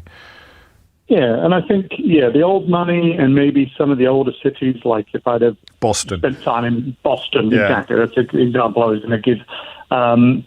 Yes, I'm sure there's some cliques there and some elitism there, but generally speaking, people are viewed based on the successes. There's more onus on self-accountability and self-reliance, so don't rely on anyone else to make you successful. You're successful off your own back. Now, white privilege and whether everyone has a fair shake, that's a different conversation. But the onus is definitely put onto the individual to go out and be successful. And if they are, generally speaking, it doesn't matter if, as I said, if you're a plumber or a surgeon or an engineer or a school teacher. You wouldn't have snobbery. So we're talking really about snobbery in the way that we have it here, or the idea that... I think that's probably a yes. And in you the don't same get way. to I think that's probably the true. accent and the vowels is probably another thing that is you get less of. Is there a posh thing? Is there such a thing as a posh American accent? So if you're in mid-Ohio, which is, I guess, the closest thing to a neutral American accent, at one time, if you were on the TV or if you're a broadcaster, they wanted you to have that accent. So you had a fairly neutral, bland kind of accent. I think over the last 20 years, I think that's probably got watered down a little bit. Yeah, but it wouldn't be posh, it would just be neutral. Yes, that's very true. There's no such thing as a posh, because we think, I don't know if the phrase is offensive or not, I hope not, but we think of a redneck, we think of Deliverance, or we've all got an idea of what a below the poverty line accent. I know, because that's state specific, isn't it? And there'll be people in other states who are just as poor as people in the deep south, but who don't have the accent association. But it might be one for Mystery Hour, whether or not there is such a thing as a posh American accent. Thank you, Mark. A couple of phone lines free now, if you're quick. 0345 6060973 is the number that you need. The time is 11:46. James O'Brien on LBC. James O'Brien on LBC. It's 11:49. Mystery Hour next. If you're not familiar with that posh, with that feature of the programme, I dare say that you're in for a bit of a treat. That kind of transatlantic drawl is a posh American accent, isn't it? Or maybe just the Boston accent. I'm not sure. Larchmont Lockjaw. To give you an idea, you talk with the teeth kind of clenched together. But then what, he got a really broad American Texan egg? I don't know. Liz is in Wimbledon. Hello, Liz. Hi, James. How are you? Very well. What would you like to say? Yeah, what I want to do is I want to come at this from a slightly different angle. Go on, then. Do you need to adjust your seat? Well, I was doing something really boring. I've had to go somewhere else to talk to you. Carry on. So there's been a bit of adjusting. I want to make it a little bit personal, but there's a reason for that. I'm not going to stay in the personal. I think that the personal circumstances of my kind of family and my life actually speak to the influences that I think are at play here. Yes. So I think this is a lot more about an increase in an ethnic diverse population than you've touched on so far. Go on. And I'll explain why I think that's the case, particularly over the last 40 years. Yes. So I'm a white British woman married to a British Sri Lankan. So very nice chap he is too. Well, we could talk about that another time. Go on. Phone in about that. And his parents came here in the 60s. He was born here, blah, blah, blah. But what's significant is that his parents were very much interested in getting him a ticket. You might call it a golden ticket into the British middle class. And so they put everything they could into sending him and his brothers to public school and hoping that they could make his class, not his education, I mean the class, the connections that came from public school. This is aspiration in the simplest sense. Yeah, really. so I'm specifically not talking about exam results and grades. I'm talking about the people, the milieu. They thought that if they bought that, it would offset his colour. Right, gosh. And so that's his story. Yes. And then my story is working class parents didn't go to uni, EastEnders left school at 16 because there wasn't any money, etc., etc. Yeah. My sister and I, first generation university, so we had the brains and did well sort of academically, but undoubtedly have a working class background. But remember, you could go to university without taking out epic amounts of debt, which isn't true anymore. So that's another factor we've missed, isn't it? Well, yeah, I mean, I know you don't have enough time for this, but yes, that's a whole other cul-de-sac because there's no way either of us would have been to university if you had to pay. I mean, it just wouldn't have happened. Yeah. Whereas that wouldn't be the case with my husband. And so what then happened is my sister and I were able to be very socially mobile because we got the right qualifications. Right. Perhaps not if we tried to enter the law or a profession where your class background mattered more. Okay. But there's no doubt that my parents were socially mobile and so were we. But my husband has not been because he has hit this race ceiling many times in his life. And the other thing I want to draw in, which I think does kind of make the point, rather than me just sort of playing a tiny violin about what may have happened to him, is we have a daughter who's obviously mixed race. I do. My daughter. Yes. But she's white presenting. Horrible phrase, but it explains how she looks. Right. And she went to a state school. So her parents didn't pay for the golden ticket, etc., etc. He found that quite difficult because he thought that might be the only way. But I convinced him with charm and argument that, it would be fine. Yes. She went to a state school, then went to Oxford, did a master's at Oxford, is kind of flying in the stratosphere. And she would attribute that not just to being bright and working hard, but her peers at Oxford, who were people of colour, did not have the same success. Oh, really? And even the ones who went to public school and knew how to drink the port glass, which she didn't, and where the knives and forks were, have a much harder time. Because what she had, she might not have had class capital, but she had white cultural capital. And so I think the 40 years decline is a lot more to do with the fact that there are many, many more people who aren't white. Oh, who chasing as socially mobile okay. as white people who've had the same So education. frustrated aspiration, not actually frustrated by something that has changed within society, but frustrated by something that has stayed the same. We're just seeing an increase in the number of frustrated people. Yeah, and just to sort of shoot down my own argument, it has also changed during that time because one of my husband's brothers is 10 years younger than him. And his experience of racism and a race ceiling, if you like, in a career is entirely different. Oh, well, that's good. He's had a much easier ride, in inverted commas, and not faced as many barriers because within that 10 or 15 years, British society did become less racist. Unfortunately, than it was before. Direction of I think traffic. In the last 3 or 4 years, we've gone backwards 6 again. or 7. I think you might be right, unfortunately. But that, I hadn't thought of it like that, and that's a really helpful perspective, Liz. Thank you. You give my love to Mia, yeah? Make sure. Yeah, I will do. I mean, she works in this area now. She's literally working every day to try and get people of colour further up the ladder. And there it is. That idea of the ladder is still very, very real, but it's possibly not the same ladder for everybody, which is a crucial part of understanding all of this. And the notion of mobility being frustrated by ethnicity or sexuality or any other kind of minority status is not going to be the most obvious explanation for the broader phenomenon, but it's going to be an absolutely intrinsic part of it. 11:55 is the time. Thank you, Liz. Tom is in Doncaster. Tom, what would you like to say? Hi, James. Pleasure to speak to you. Long-term listener, first-time caller. Thank you, mate. Welcome aboard. Thank you. I'd just like to say that I think nowadays there's more layers to the sort of generic working middle upper class. Yes. And I think that the general working class aspire to move up one little ladder within working class rather than the impossible dream over the clouds of middle class and upper class. And I think of my own parents. They're quite a good example of when you think of class and social mobility. So my dad had 3 jobs in his working life. He was a work down pit, he was a window cleaner, and he was a postman. Right. My mum was a dinner lady and a postwoman. But they both managed to retire at 55. Yeah, you see. And this year they're going on or been on 9 holidays this year, which I call them Judith Chalmers and Alan Wicker. 9? But that's because they had fantastic pensions, right? Which is not going to be true of your children or our children. Or me. or us actually. And that so you say there's more and more layers. I think there's fewer and fewer. Yeah.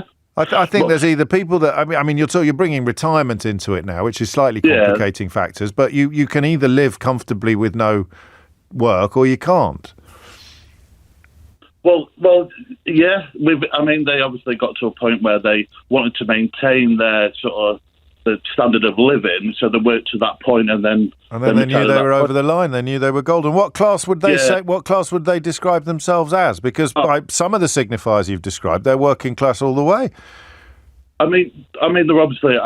I'd call them working class because the background, miners and. But socioeconomically, they're golden. Yeah, me and my wife, we both went to university. Yes. We both got white jobs. We're both earning more money now than my dad ever earned in his life.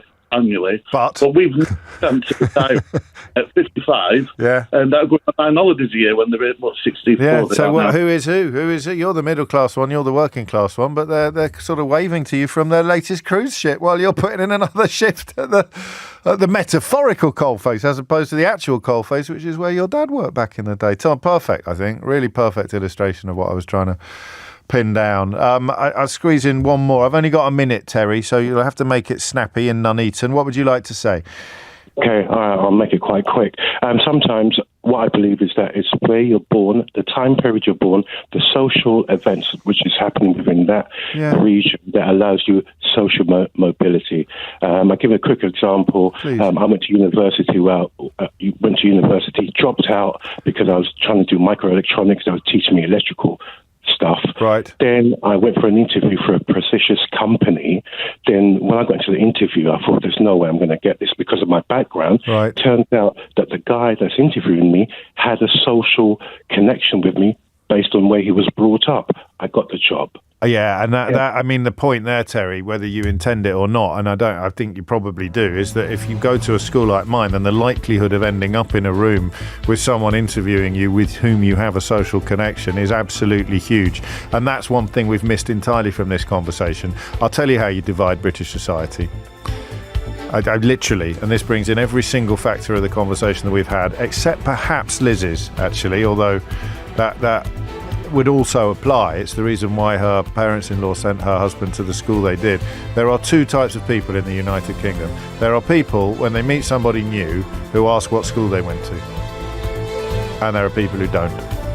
And that, I think, is the most fundamental distinction and division in our so-called class structure. And that is the end of my TED Talk. Mystery Hour's next. James O'Brien on LBC. Is it that time already? And not just, I mean, it's probably because I got the day wrong yesterday. I'm surprised that Thursday, 12 noon on a Thursday, has crept up upon us so quickly.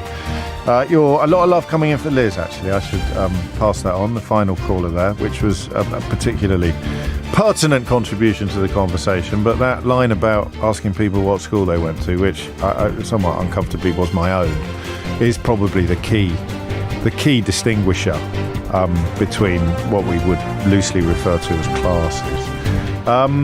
3 minutes after 12 is the time. 0345 6060 973 is the number you need.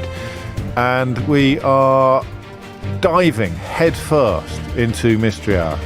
Your weekly opportunity to achieve the sort of satisfaction not ordinarily available anywhere on your radio dial. The reason I sound a bit distracted is because the switchboard just exploded.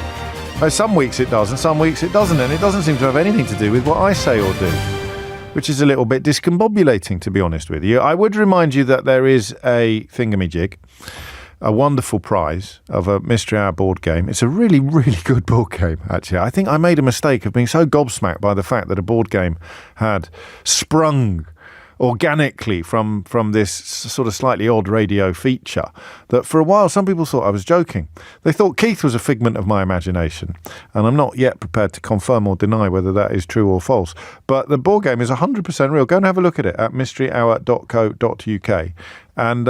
And if you're not lucky enough to win one by being my favourite contributor of today, you can buy your own. 4 minutes after 12 is the time.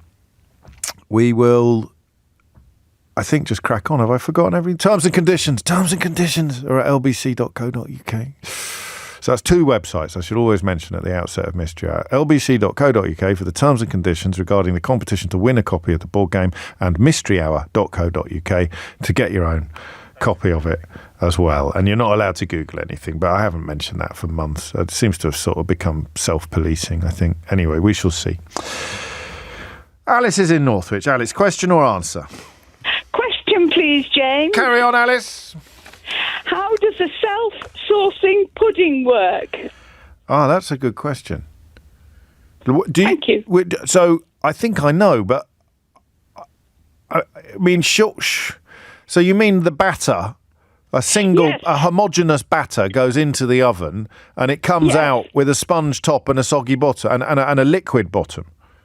Well, yes, you put the batter in the bowl, yes, and then you have to pour a mixture of boiling water and sugar over the top of it before it goes in the oven, and then miraculously, whilst it's cooking, the liquid goes to the bottom and the pudding rises to the top. Well, but if you left it in for longer, it would be a cake. Well, it'd be a very soggy cake. Yeah, but I think that's the answer, because I'm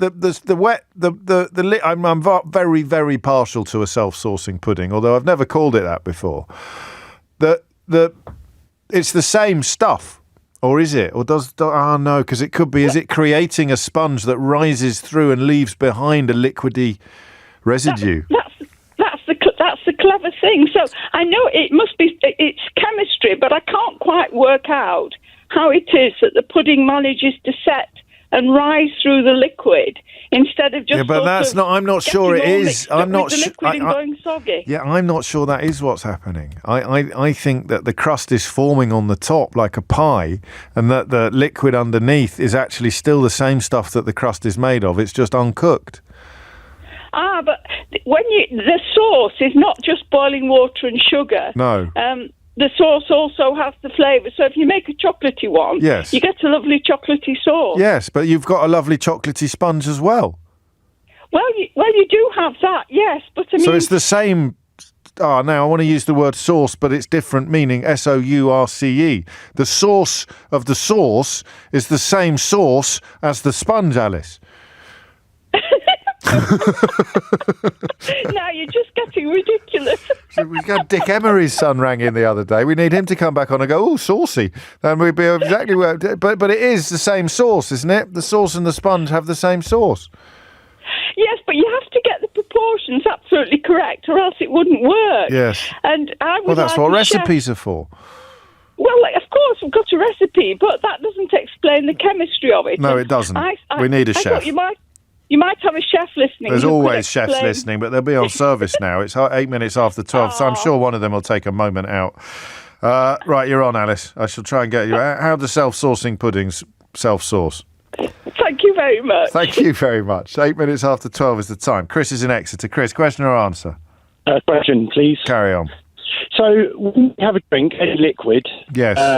Does the body prioritise where that liquid is needed most? I like this question. So if you've got a massive hangover and your cheeks are like sandpaper, and you neck a jug of water, why don't your cheeks get more juicy immediately? Yeah, because they say when you have a dry mouth, that's the first sign of dehydration. That's your body saying, have a drink. Is it? When Ray Mears and the other fella. Mm-hmm. But whenever I have a dry mouth and I have a drink, my mouth isn't. So how does how does the water know where to? So where does the water? So you drink, you're dehydrated. Where does the water go first? Yeah, how does the body prioritise it, or does it prioritise? It's a great question. It's a really good question. 9 minutes after 12 is the time. 0345 6060 973 is the number you need to provide the answer. I stopped making the promise for a one laugh out loud moment every week on this. But it's nice that Phil is still counting and he's already had his. I used to say, I might start saying it again, I guarantee that by 1 o'clock today, you will know more than you do now. This is every Thursday from 12. I like to think it applies to every hour that we spend together, but this hour in particular. And also, you will have one laugh out loud moment. I'll just take this. I don't deal with text much during this part of the programme, but I'll tell you, what the heck is a self-sourcing pudding? I should have explained.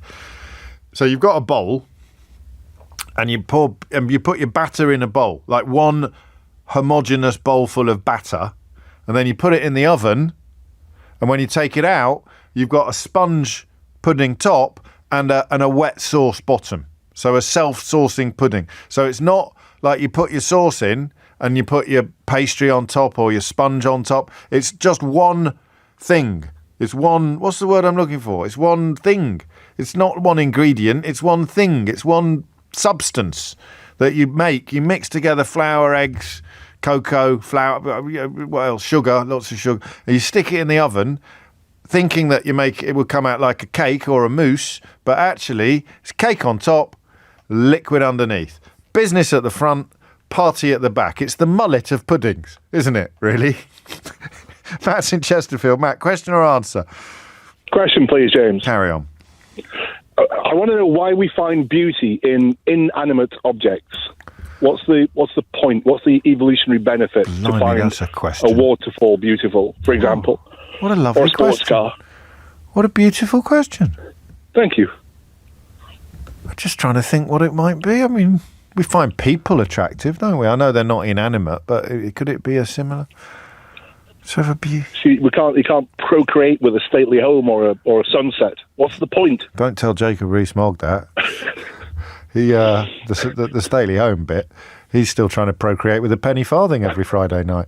What is the? Sorry, they're looking. What do you remember lockdown? Yeah. The thing that struck me about lockdown, I didn't notice it until about halfway through, is that I really missed big skies. Uh-huh. I really missed that sense of smallness in the universe, you know. And so it's going to be something to do with mental health, isn't it? It's going to have something to do with releasing some hormone or just relaxing something beautiful, looking at something beautiful. Giving us some... I lived in the Middle East, James, for a while, and when I flew back to Manchester, the green from the aeroplane window was pleasing to my eyes. Yeah. You're on. Why do we derive pleasure from the view, really? Isn't it? Regardless of... The view and a waterfall and well, a that's still a view. car That's still a view. The view. You're looking at Yeah. a view. Something you see gives you emotional pleasure. Indeed. Well, I like that. I mean, who's going to be able to answer that? God only knows, but we will endeavour to find out both what the answer is and who's going to answer it. 0345 6060 973. Thank you, Matt. 12:12 is the time. John's in Islington. John, question or answer?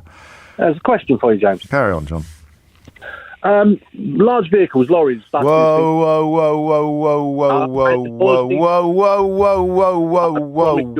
No, hang on. Keith. This is Jake's not done this before, mate. We've got a inexperienced producer on this programme, deeply experienced elsewhere, who's going to be looking out for motoring questions. It can't be him. That's not the point, is it? John, we don't really do motoring questions, mate. Yeah, well, you'll do this one because you love me. Is it like hardcore, absolutely inescapable motoring question? We can't pretend it's philosophy or something else. Yeah, it's more specifically about their wheels. It's a question about bloody wheels? It's wheels. All right, then. Well, you're here now, aren't you? It'd be rude to bin you off 7 times. Go on. Big vehicles, hubcaps, the front wheels stick out and the back wheels go in. Right. Why? You Google any picture of a London bus or a lorry and you'll see the front wheels, hubcaps stick out. Yeah. Go in. Yeah. That's not as bad as I thought it was going to be, actually, John. Told you. No, you did. So, the hub is it the hubcap or just the wheel nuts? The whole cap sticks out. It's the whole cap, yeah. So if you were looking at it like straight ahead, you've got the tyre, and then you've got a bit sticking out below and above the bottom and the top and the bottom of the tyre, and then at the back of the vehicle, you wouldn't see anything except the tyre. It goes in, yeah, exactly. All right, I don't know. I'll find out for you. How am I going to jot this one down in my notes? So John, wheel hubs. Wheel hubs. Wheel hubs is fine. Yeah, hubs. Thank you, John.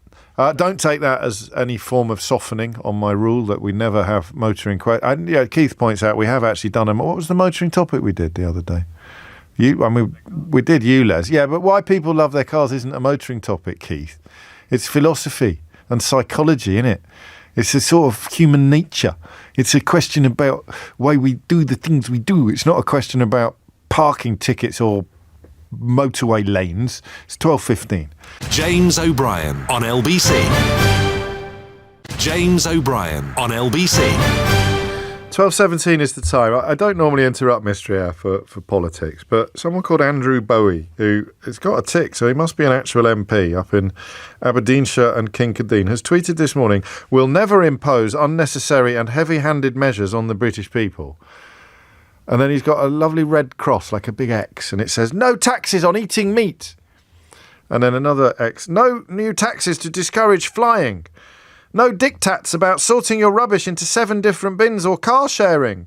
No orders to get expensive insulation upgrades. There are days and there are days, aren't there, where you sort of think, I know how mad everything is. I know Brexit broke the relationship between observable reality and political rhetoric. I know that democracy can never recover until people telling lies stop being rewarded with the votes of the people being lied to. And I know that none of that can happen while most of the media consists of sycophants and clients. But the day on which an actual Prime Minister would come out and announce a ban on something that didn't exist is not a day I ever thought would dawn. I already worry that with 6 weeks until publication, my new book, How They Broke Britain, is going to be out of date because the madness, the lunacy, the absurdity and the corruption that it describes is in danger of being overtaken by events. We're all right so far, but I wish I'd had time to include, even in the last line of the book, it would have been a perfect last line, because Liz Truss is the last chapter. It ends with her being slung out and Rishi Sunak coming in, and I could have said within a year or within 18 months, Rishi Sunak would be promising to ban things that didn't exist. So early hopes that he might mark some sort of change with the recent past were dashed. They were dashed the minute he reappointed Suella Braverman, of course, but the level of madness, I'm afraid, is the only word I can think of, that it takes not only to announce a ban of something that doesn't exist, but then to get these weird little MPs and client journalists queuing up to cheer it. He's banned meat taxes. Oh, good old Rishi banning meat taxes. Where are the meat? There aren't any. Some days, as I say, you just do not know, do you? 19 minutes after 12 is the time. I think we'll put Andrew Bowie in Idiot's Corner. Although he hasn't contacted the show directly, his tweet has flashed in front of me. There's a rather brilliant reply to it, actually, by a Twitter account called Supertansky, it's Tanya, who's rung into the programme a couple of times. I enjoy her work on Twitter. She says, Andrew, help. I'm stuck in a car share on the way to the airport with 7 bins full of meat. This is serious. Please reply. It's very hot in here due to all the black market insulation. This is an emergency. That's very funny. 20 minutes after 12. Richard's on the Algarve. Richard, question or answer? It's a question. Yes. I would like to know how words that are peculiar to foreign languages are signed in British Sign Language. Why would you like to know that, if you don't mind me asking? No, that's a very good question. It's because my wife says it's a stupid question, so you have to ring that bloke up on the radio and he'll find the answer. But you framed the question before your wife was so unconscionably rude to you, Richard. So where did your interest come from? Yeah, it was just one of those things. We were talking about sign language. My wife has wanted to learn sign language. I said, well, so we have words in Portuguese that don't translate directly. I said, well, how would you say that? In English, like what? Well, in Portuguese, the best word I can think of is saudades, it's often translated as homesick, but it's not homesick. Because, for example, you would say that you have saudades for your mum's cooking, or saudades for the smell of the grass when your dad's cutting it. It's not homesick. So it's a relationship between missing something and home, but not missing home itself. Yeah, you can even say you have saudades for a meal that you haven't eaten for a long time. It's not necessarily homesick. It's a complicated... So it's nostalgia. Yeah. It's a great word. So the Greeks have a word philoxenia, which we would translate as hospitality, but it means much more than hospitality. It's almost like a sense of duty, a sense of responsibility to a guest, to look after them. I imagine the answer will be you just go for the nearest word. But I would ask... That's not a translation. I mean, for example, I'll give you one more example. I know it's not. Schadenfreude. How would you translate that into English, into BSL? Yeah. That's a tricky one. It is a tricky one. I mean, because you couldn't say taking pleasure in other people's misfortune, because you'd be here all week. Exactly. So peculiar foreign words peculiar to a foreign language that don't have a direct British translation, how would they work in sign language? Yes. I like that. Thank you very much. Oh, thank you very much. I think your wife is wrong as well, Richard, for the record. She's often wrong, but it's rare I can tell her. Yeah, exactly. Be careful. 22 minutes after 12. Of course, this is Mystery Hour, so there is always the danger of a violent reverse after I say something's very silly and it turns out it's not, or I say that's a very good question and events transpire to deliver the conclusion that it doesn't. Colin gets this. A few people have sent in various... iterations of this joke, but I'm going to choose Colin's, partly because I forgot to read them out earlier. Colin writes that in the 2024 Conservative Manifesto there is going to be a ban on dragons and magic. I think that we're possibly giving them ideas there, Colin, and of course a ban on dragons might deplete the cabinet somewhat, so they'd have to be careful about that. It is 23 minutes after 12. Neil is on in South Hams in Devon. Neil, question or answer? Answer, James. Carry on. 42. That's not the question, though, is it? Clever clogs. No, it's not. No, the answer's about the self-sourcing pudding. Now, hang on. I may have made a mistake here, because some people are telling me there's a self-sourcing pudding where you pour a sugar and water syrup over the batter and cook it, whereas I was describing something different from that. What are you describing? The one I described or the one that my texts are telling? Okay, well, you go first. So what I think you're talking about is hot chocolate fondant, which is the chocolate sponge with the chocolate sauce in the middle. That's what I was talking about, but I'm not sure that's what Alice was talking about. But go on. I can explain the other one for you as well. Oh, perfect. Go on then. So the hot chocolate fondant, the vast majority of people, certainly in the UK, will have seen is, you were right, an uncooked sponge. Yeah. The original came from a chef called Michel Bras, who was a 3 Michelin star chef in France, and his recipe was called biscuit coulant. So basically, the outside was a denser sponge. It had things like rice flour in it, things like that, and then it had a ganache in the middle. So you would make the ganache. So the chocolate ganache like you would normally make, but instead of using cream, you would use water and cream.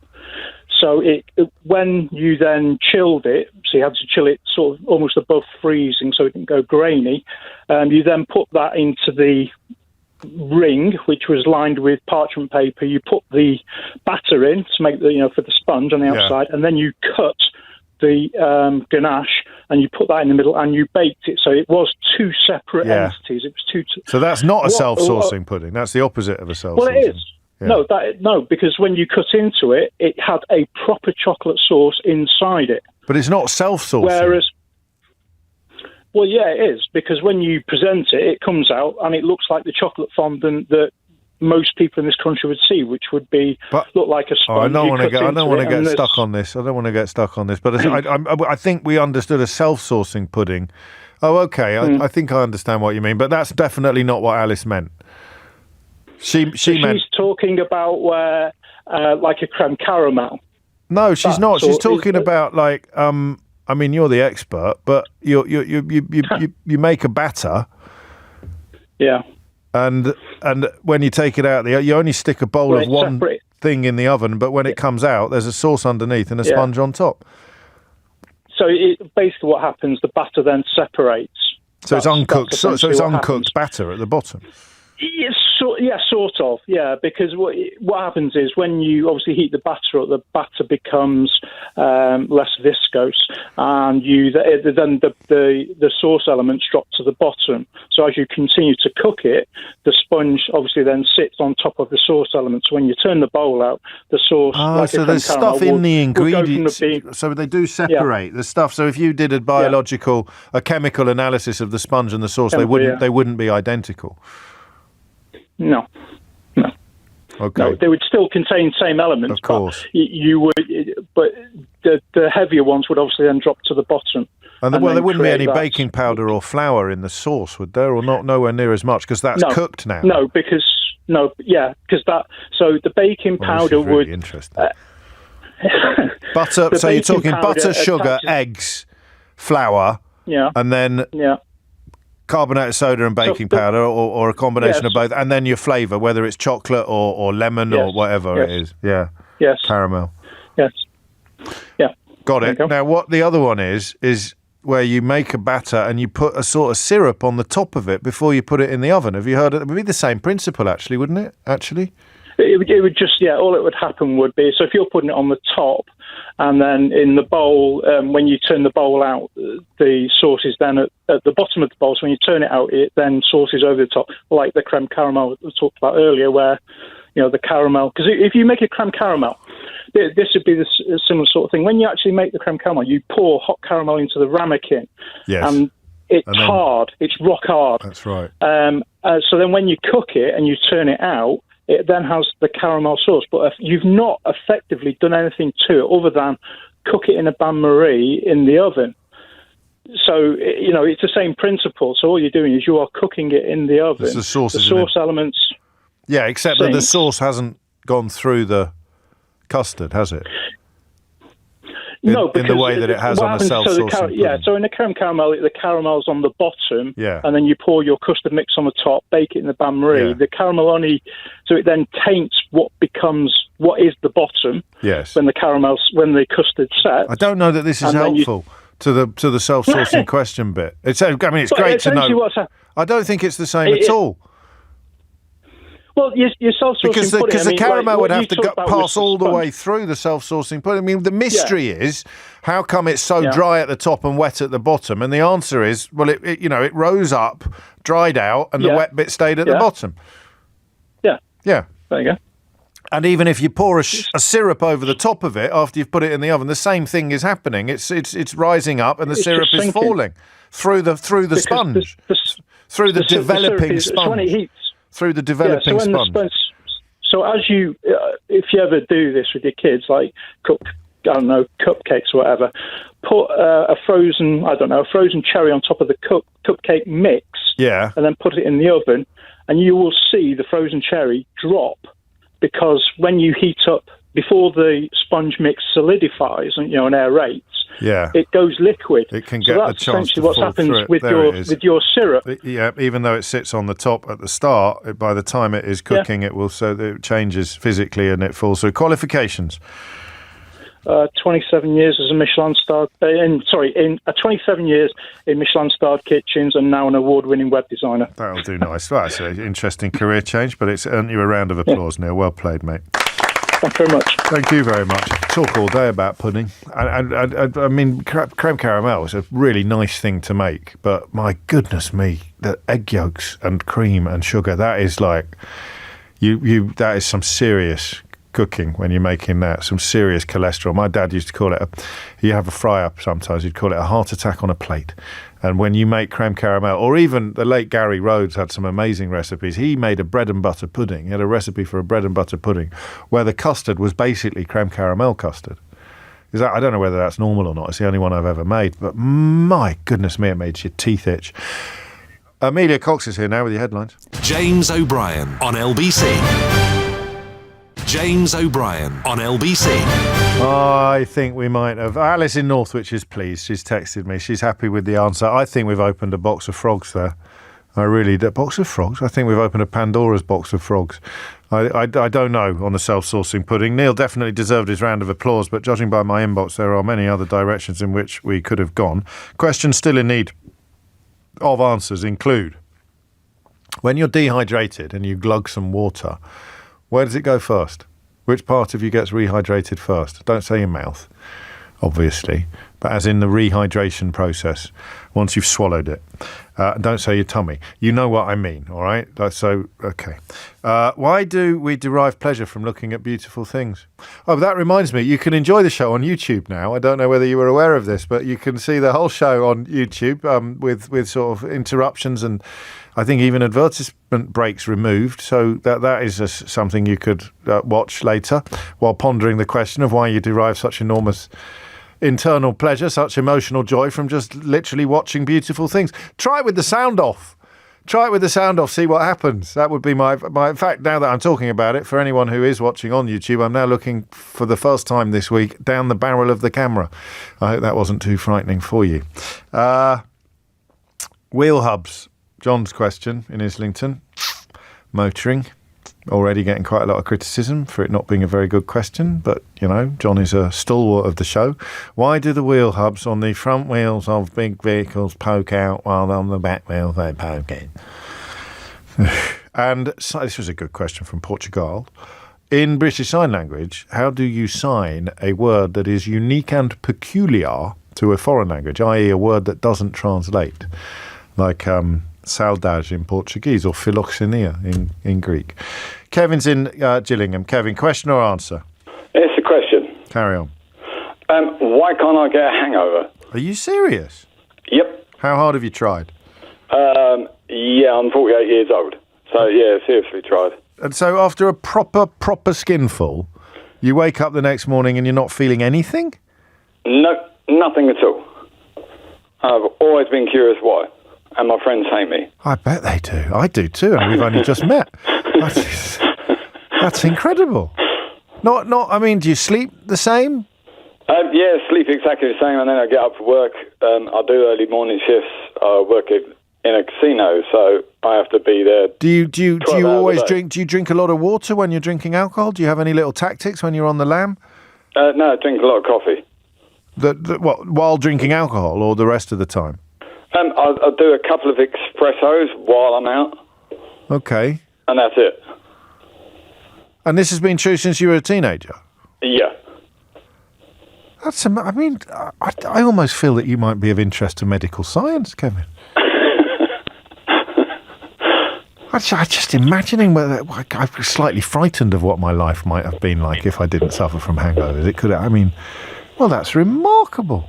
A couple of texts already saying my wife doesn't get hangovers either. It's so infuriating. Have you ever asked a doctor or a I don't know, a landlord? No, just always enjoyed taking a mick out my friends when we go for breakfast the following morning after. And they're in pieces.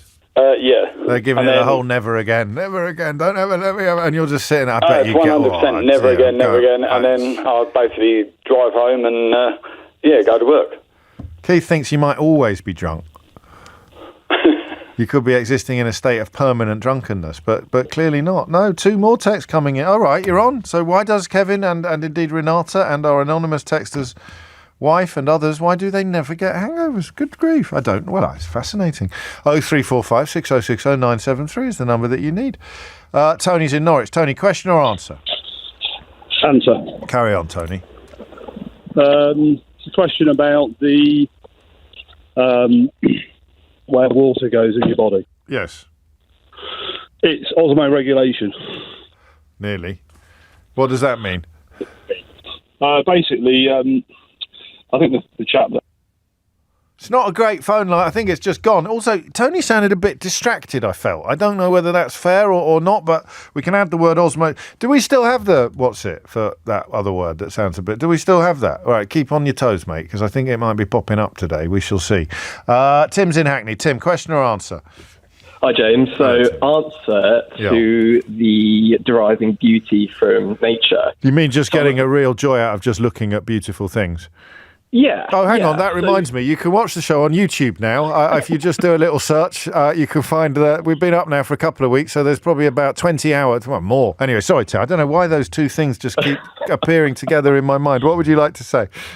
Well, it's quite simple. So I'm a photographer, and it's all about composition. So it occurs in photos and in nature. Really? You've got, like, rules of third, golden ratio particularly, but... it's like there was a photo that went viral in New Year's years ago where I think it was in Manchester High Street where so much was going on and everyone was like, this is an amazing photo, and they couldn't work out why. And it just uses golden ratio, and you see that occurring in nature just as much as you do of a photo. Really? Yeah. You've got, so for example, shells or symmetry as well. It's all to do with composition and how that you can capture it. I can see it on a photo, but I mean, looking at why a waterfall then, and not I don't know, a microphone. A microphone uses symmetry. But I never get a kick out of looking at a microphone like I do out of looking at a waterfall. No, but you could argue that the design of that would be in the same way. Somebody somewhere might prefer looking at a microphone to a waterfall. Well, so... What's the evolutionary advantage? Sorry, it sounds like I'm badgering you. It's a far too aggressive line of inquiry for a perfectly innocuous contribution to the... Why can't I look at a microphone? Where's the evolutionary advantage from getting a kick out of looking at beautiful things? Or just a nice view? Well, there's also, I suppose, colour theory comes into it too. I'm not too well versed on that to define that. But in terms of composition, I feel like that's... I don't think it is. I think you're barking up the wrong waterfall. I don't because taking a beautiful picture is very different from getting because you could take a beautiful picture of a microphone, but nobody is ever going to stop in their tracks as they walk past this studio and go, oh, look at that microphone. But they are with a waterfall. does that not depend on the type of microphone though? No. Because you've got the old sort of vintage 60s microphones compared to a modern day one. Mate, come on. Possibly. But it still uses the basic sort of symmetry in its design. I don't think. I mean, what about like a picture of a sky? A lovely picture of a sky, or you're standing on a beach looking at horizon, or a tree. Horizon, a beautiful tree. I like bridges, a crane. I like looking at cranes, but that's possibly closer to microphones.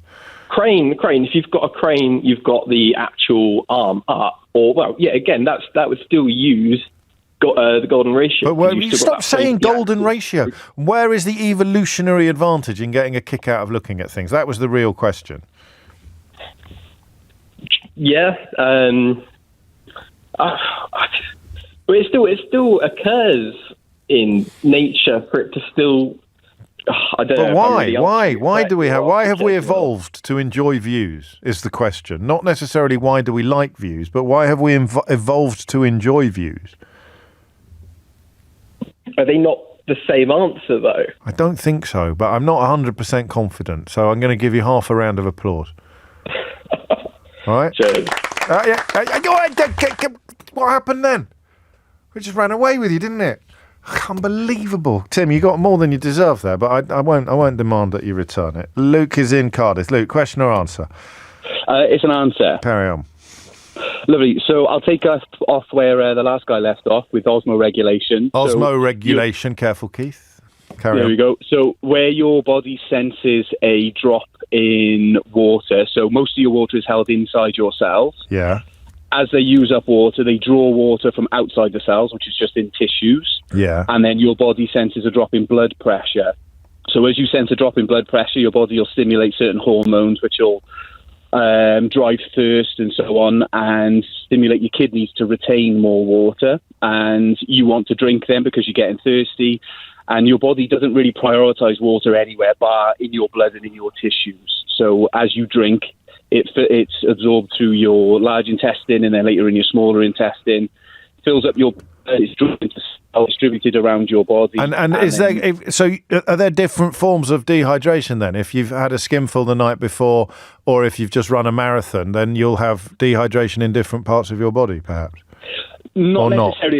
It's mainly in your cells. Right. But it's mostly it's yeah. But I meant the cells ways. in different parts of your body, or not? Am I being a bit thick?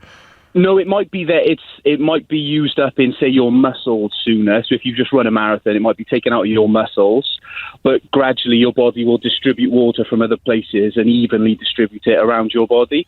So it's more a case of where it's burnt is more important. So you might use up water in your muscles sooner, but if you've got like an exam, you might be stressed and then you might be sweating and you lose water elsewhere.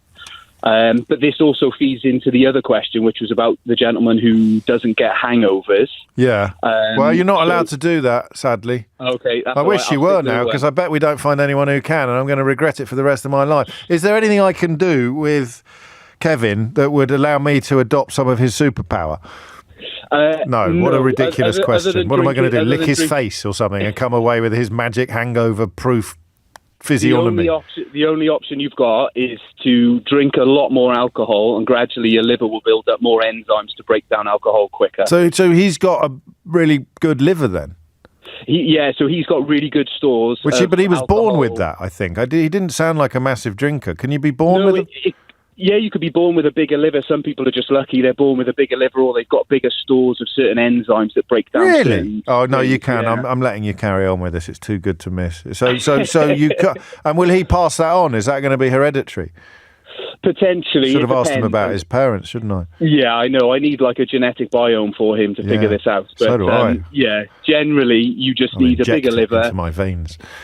You might have enzymes which break down alcohol, and then as a result of that, he's able to get rid of it quicker. But he might have a better response to alcohol, because when you're the morning after, when you're all dehydrated, it's because alcohol suppresses antidiuretic hormone, which is released by your kidneys. Yeah, and when it's suppressed, your body just loses loads of water. That's why you pee loads when you've been drinking. Yeah. And once the alcohol is broken down, gradually your antidiuretic hormone switches back on, and then you'll gradually retain fluid and rehydrate So yourself. you're not weeing out all the alcohol and losing fluid with it, which is not ideal, but it's better than keeping the alcohol in your system. What? Yeah. Just okay. So that you've done that, and on the first question about there's not going to be a part of the body that is more dehydrated than another part of the body. There's going to be an equal spread of cell-based water depletion. Pretty much, yeah. So you hold about 70% of your water in your cells. No, you've done it, mate. 30% is in tissues. You've nailed it. You've nailed it. Qualifications. Massive I am boozer. an alcoholic and a paramedic practitioner. Round two. I need to give you 2 rounds of applause, so we should have got that bit back from Tim. He had too much. First one for Luke. I don't think we've ever done this before. Certainly not for 2 answers. And another one for Luke, because that was brilliant. Thank you, mate. There you go. And a quick shout to John, who's been in touch with regards to getting an aesthetic kick out of microphones. He says, sorry, James, show me a 50s Newman U89 and I'm in a puddle. James O'Brien on LBC. James O'Brien on LBC. 10:01 is the time. Sheila Fogarty back from her confinement shortly. Until then, a couple more questions in need of answers and time for a couple more questions. So we'll do that first. Martin's in Coventry. Martin, question or answer?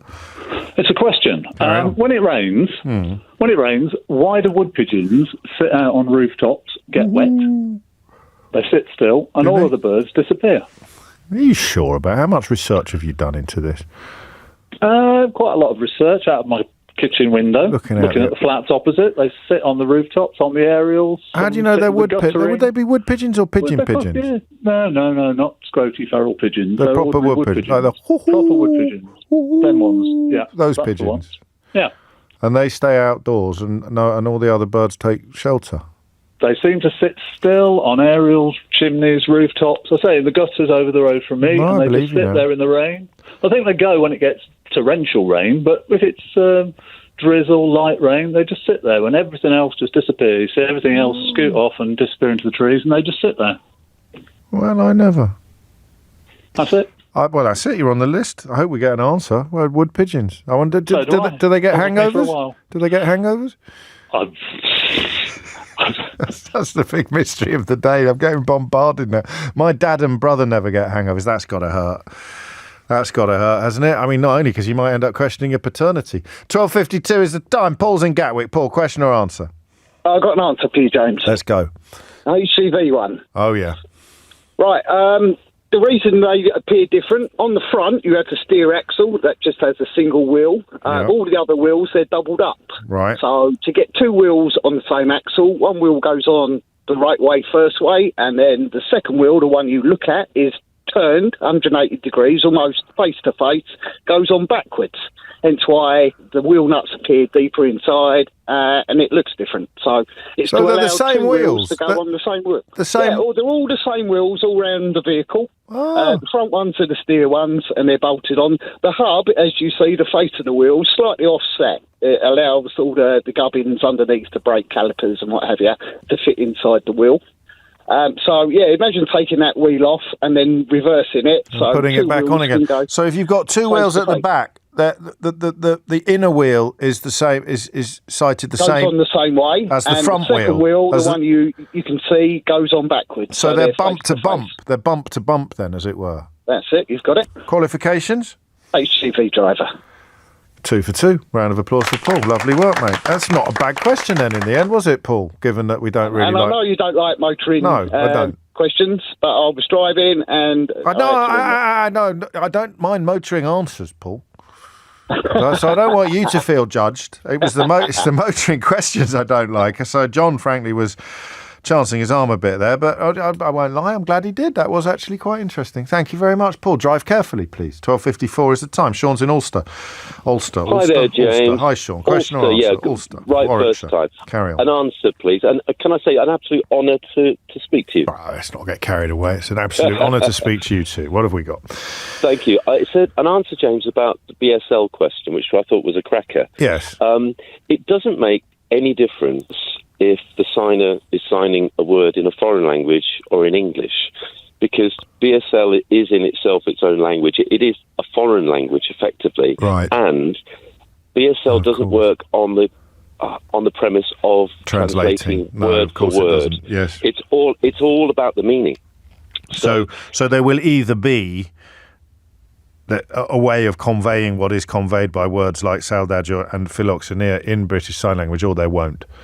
Yes, exactly. But as long as the signer knows what that word means, they can get the meaning across. And there was used a wonderful example before, Schadenfreude. Yes, and I was having a giggle to myself about that, because in BSL, what you do is point to away from yourself to an imaginary person, and show them with a miserable face. Yeah, and then you point to yourself and show yourself, and you say, but point to yourself. And you give yourself a smiley face. Oh, that's hilarious. Yeah. So, do you know what I just did? Go on. I just did it. I forgot I was on the radio. Well, obviously, you can enjoy this programme on YouTube now, which reminds me, we haven't asked the question yet properly about why we derive such pleasure out of looking at beautiful things. I don't know why those two things keep popping up together in my mind. But I did literally just do the sign for Schadenfreude. Well, not really. It's pathetic. I've been on the radio for 20 years and I just forgot that no one can see me most of the time. What are your qualifications, Sean? I got a degree in French, and I happen to be married to a wonderful woman called Sally, who's been a qualified sign language interpreter for many, many years. That's perfect qualifications then. Absolutely beautiful. Round of applause. Pleasure. Thank you, James. Oh, thank Cheers. you. So I genuinely did that. Do you know Sheila's in the studio now? Welcome hello, back. Nice to see you looking so well. My confinement. It was Your confinement is like complete. I should bring a baby like in. A Jane Austen heroine. Do you know how to say Schadenfreude in British Sign Language? Oh, no, I don't know. Shall I show you? Yes, please. Okay. So I'm enjoying your misfortune here. So you're the, but it could be just a random person. You go like this. That's good. It's great, isn't it? Yeah, no one can see us. No, I know. Yeah. James is in Bayswater. James, question or answer? I've got an answer for you, James. I know that. I know that voice. I know those mellifluous tones I would recognise anywhere. It is the... I'd like to think it's not that distinctive. It is pretty distinctive, James, as you well know. James Wong, botanist and all-round good bloke. What have you got? I can't sneak up on you. Well, the answer is about why we find certain views of the natural world instinctively attractive. Yes. And the answer is we don't find all views of the natural world instinctively attractive. We don't like, a ditch filled with cow mess and flies and, potential malaria. Exactly. We find very specific views exciting. And that's because we're genetically programmed to find the environments that are most suitable for our species. And it's the environment you see in pretty much any picturesque painting.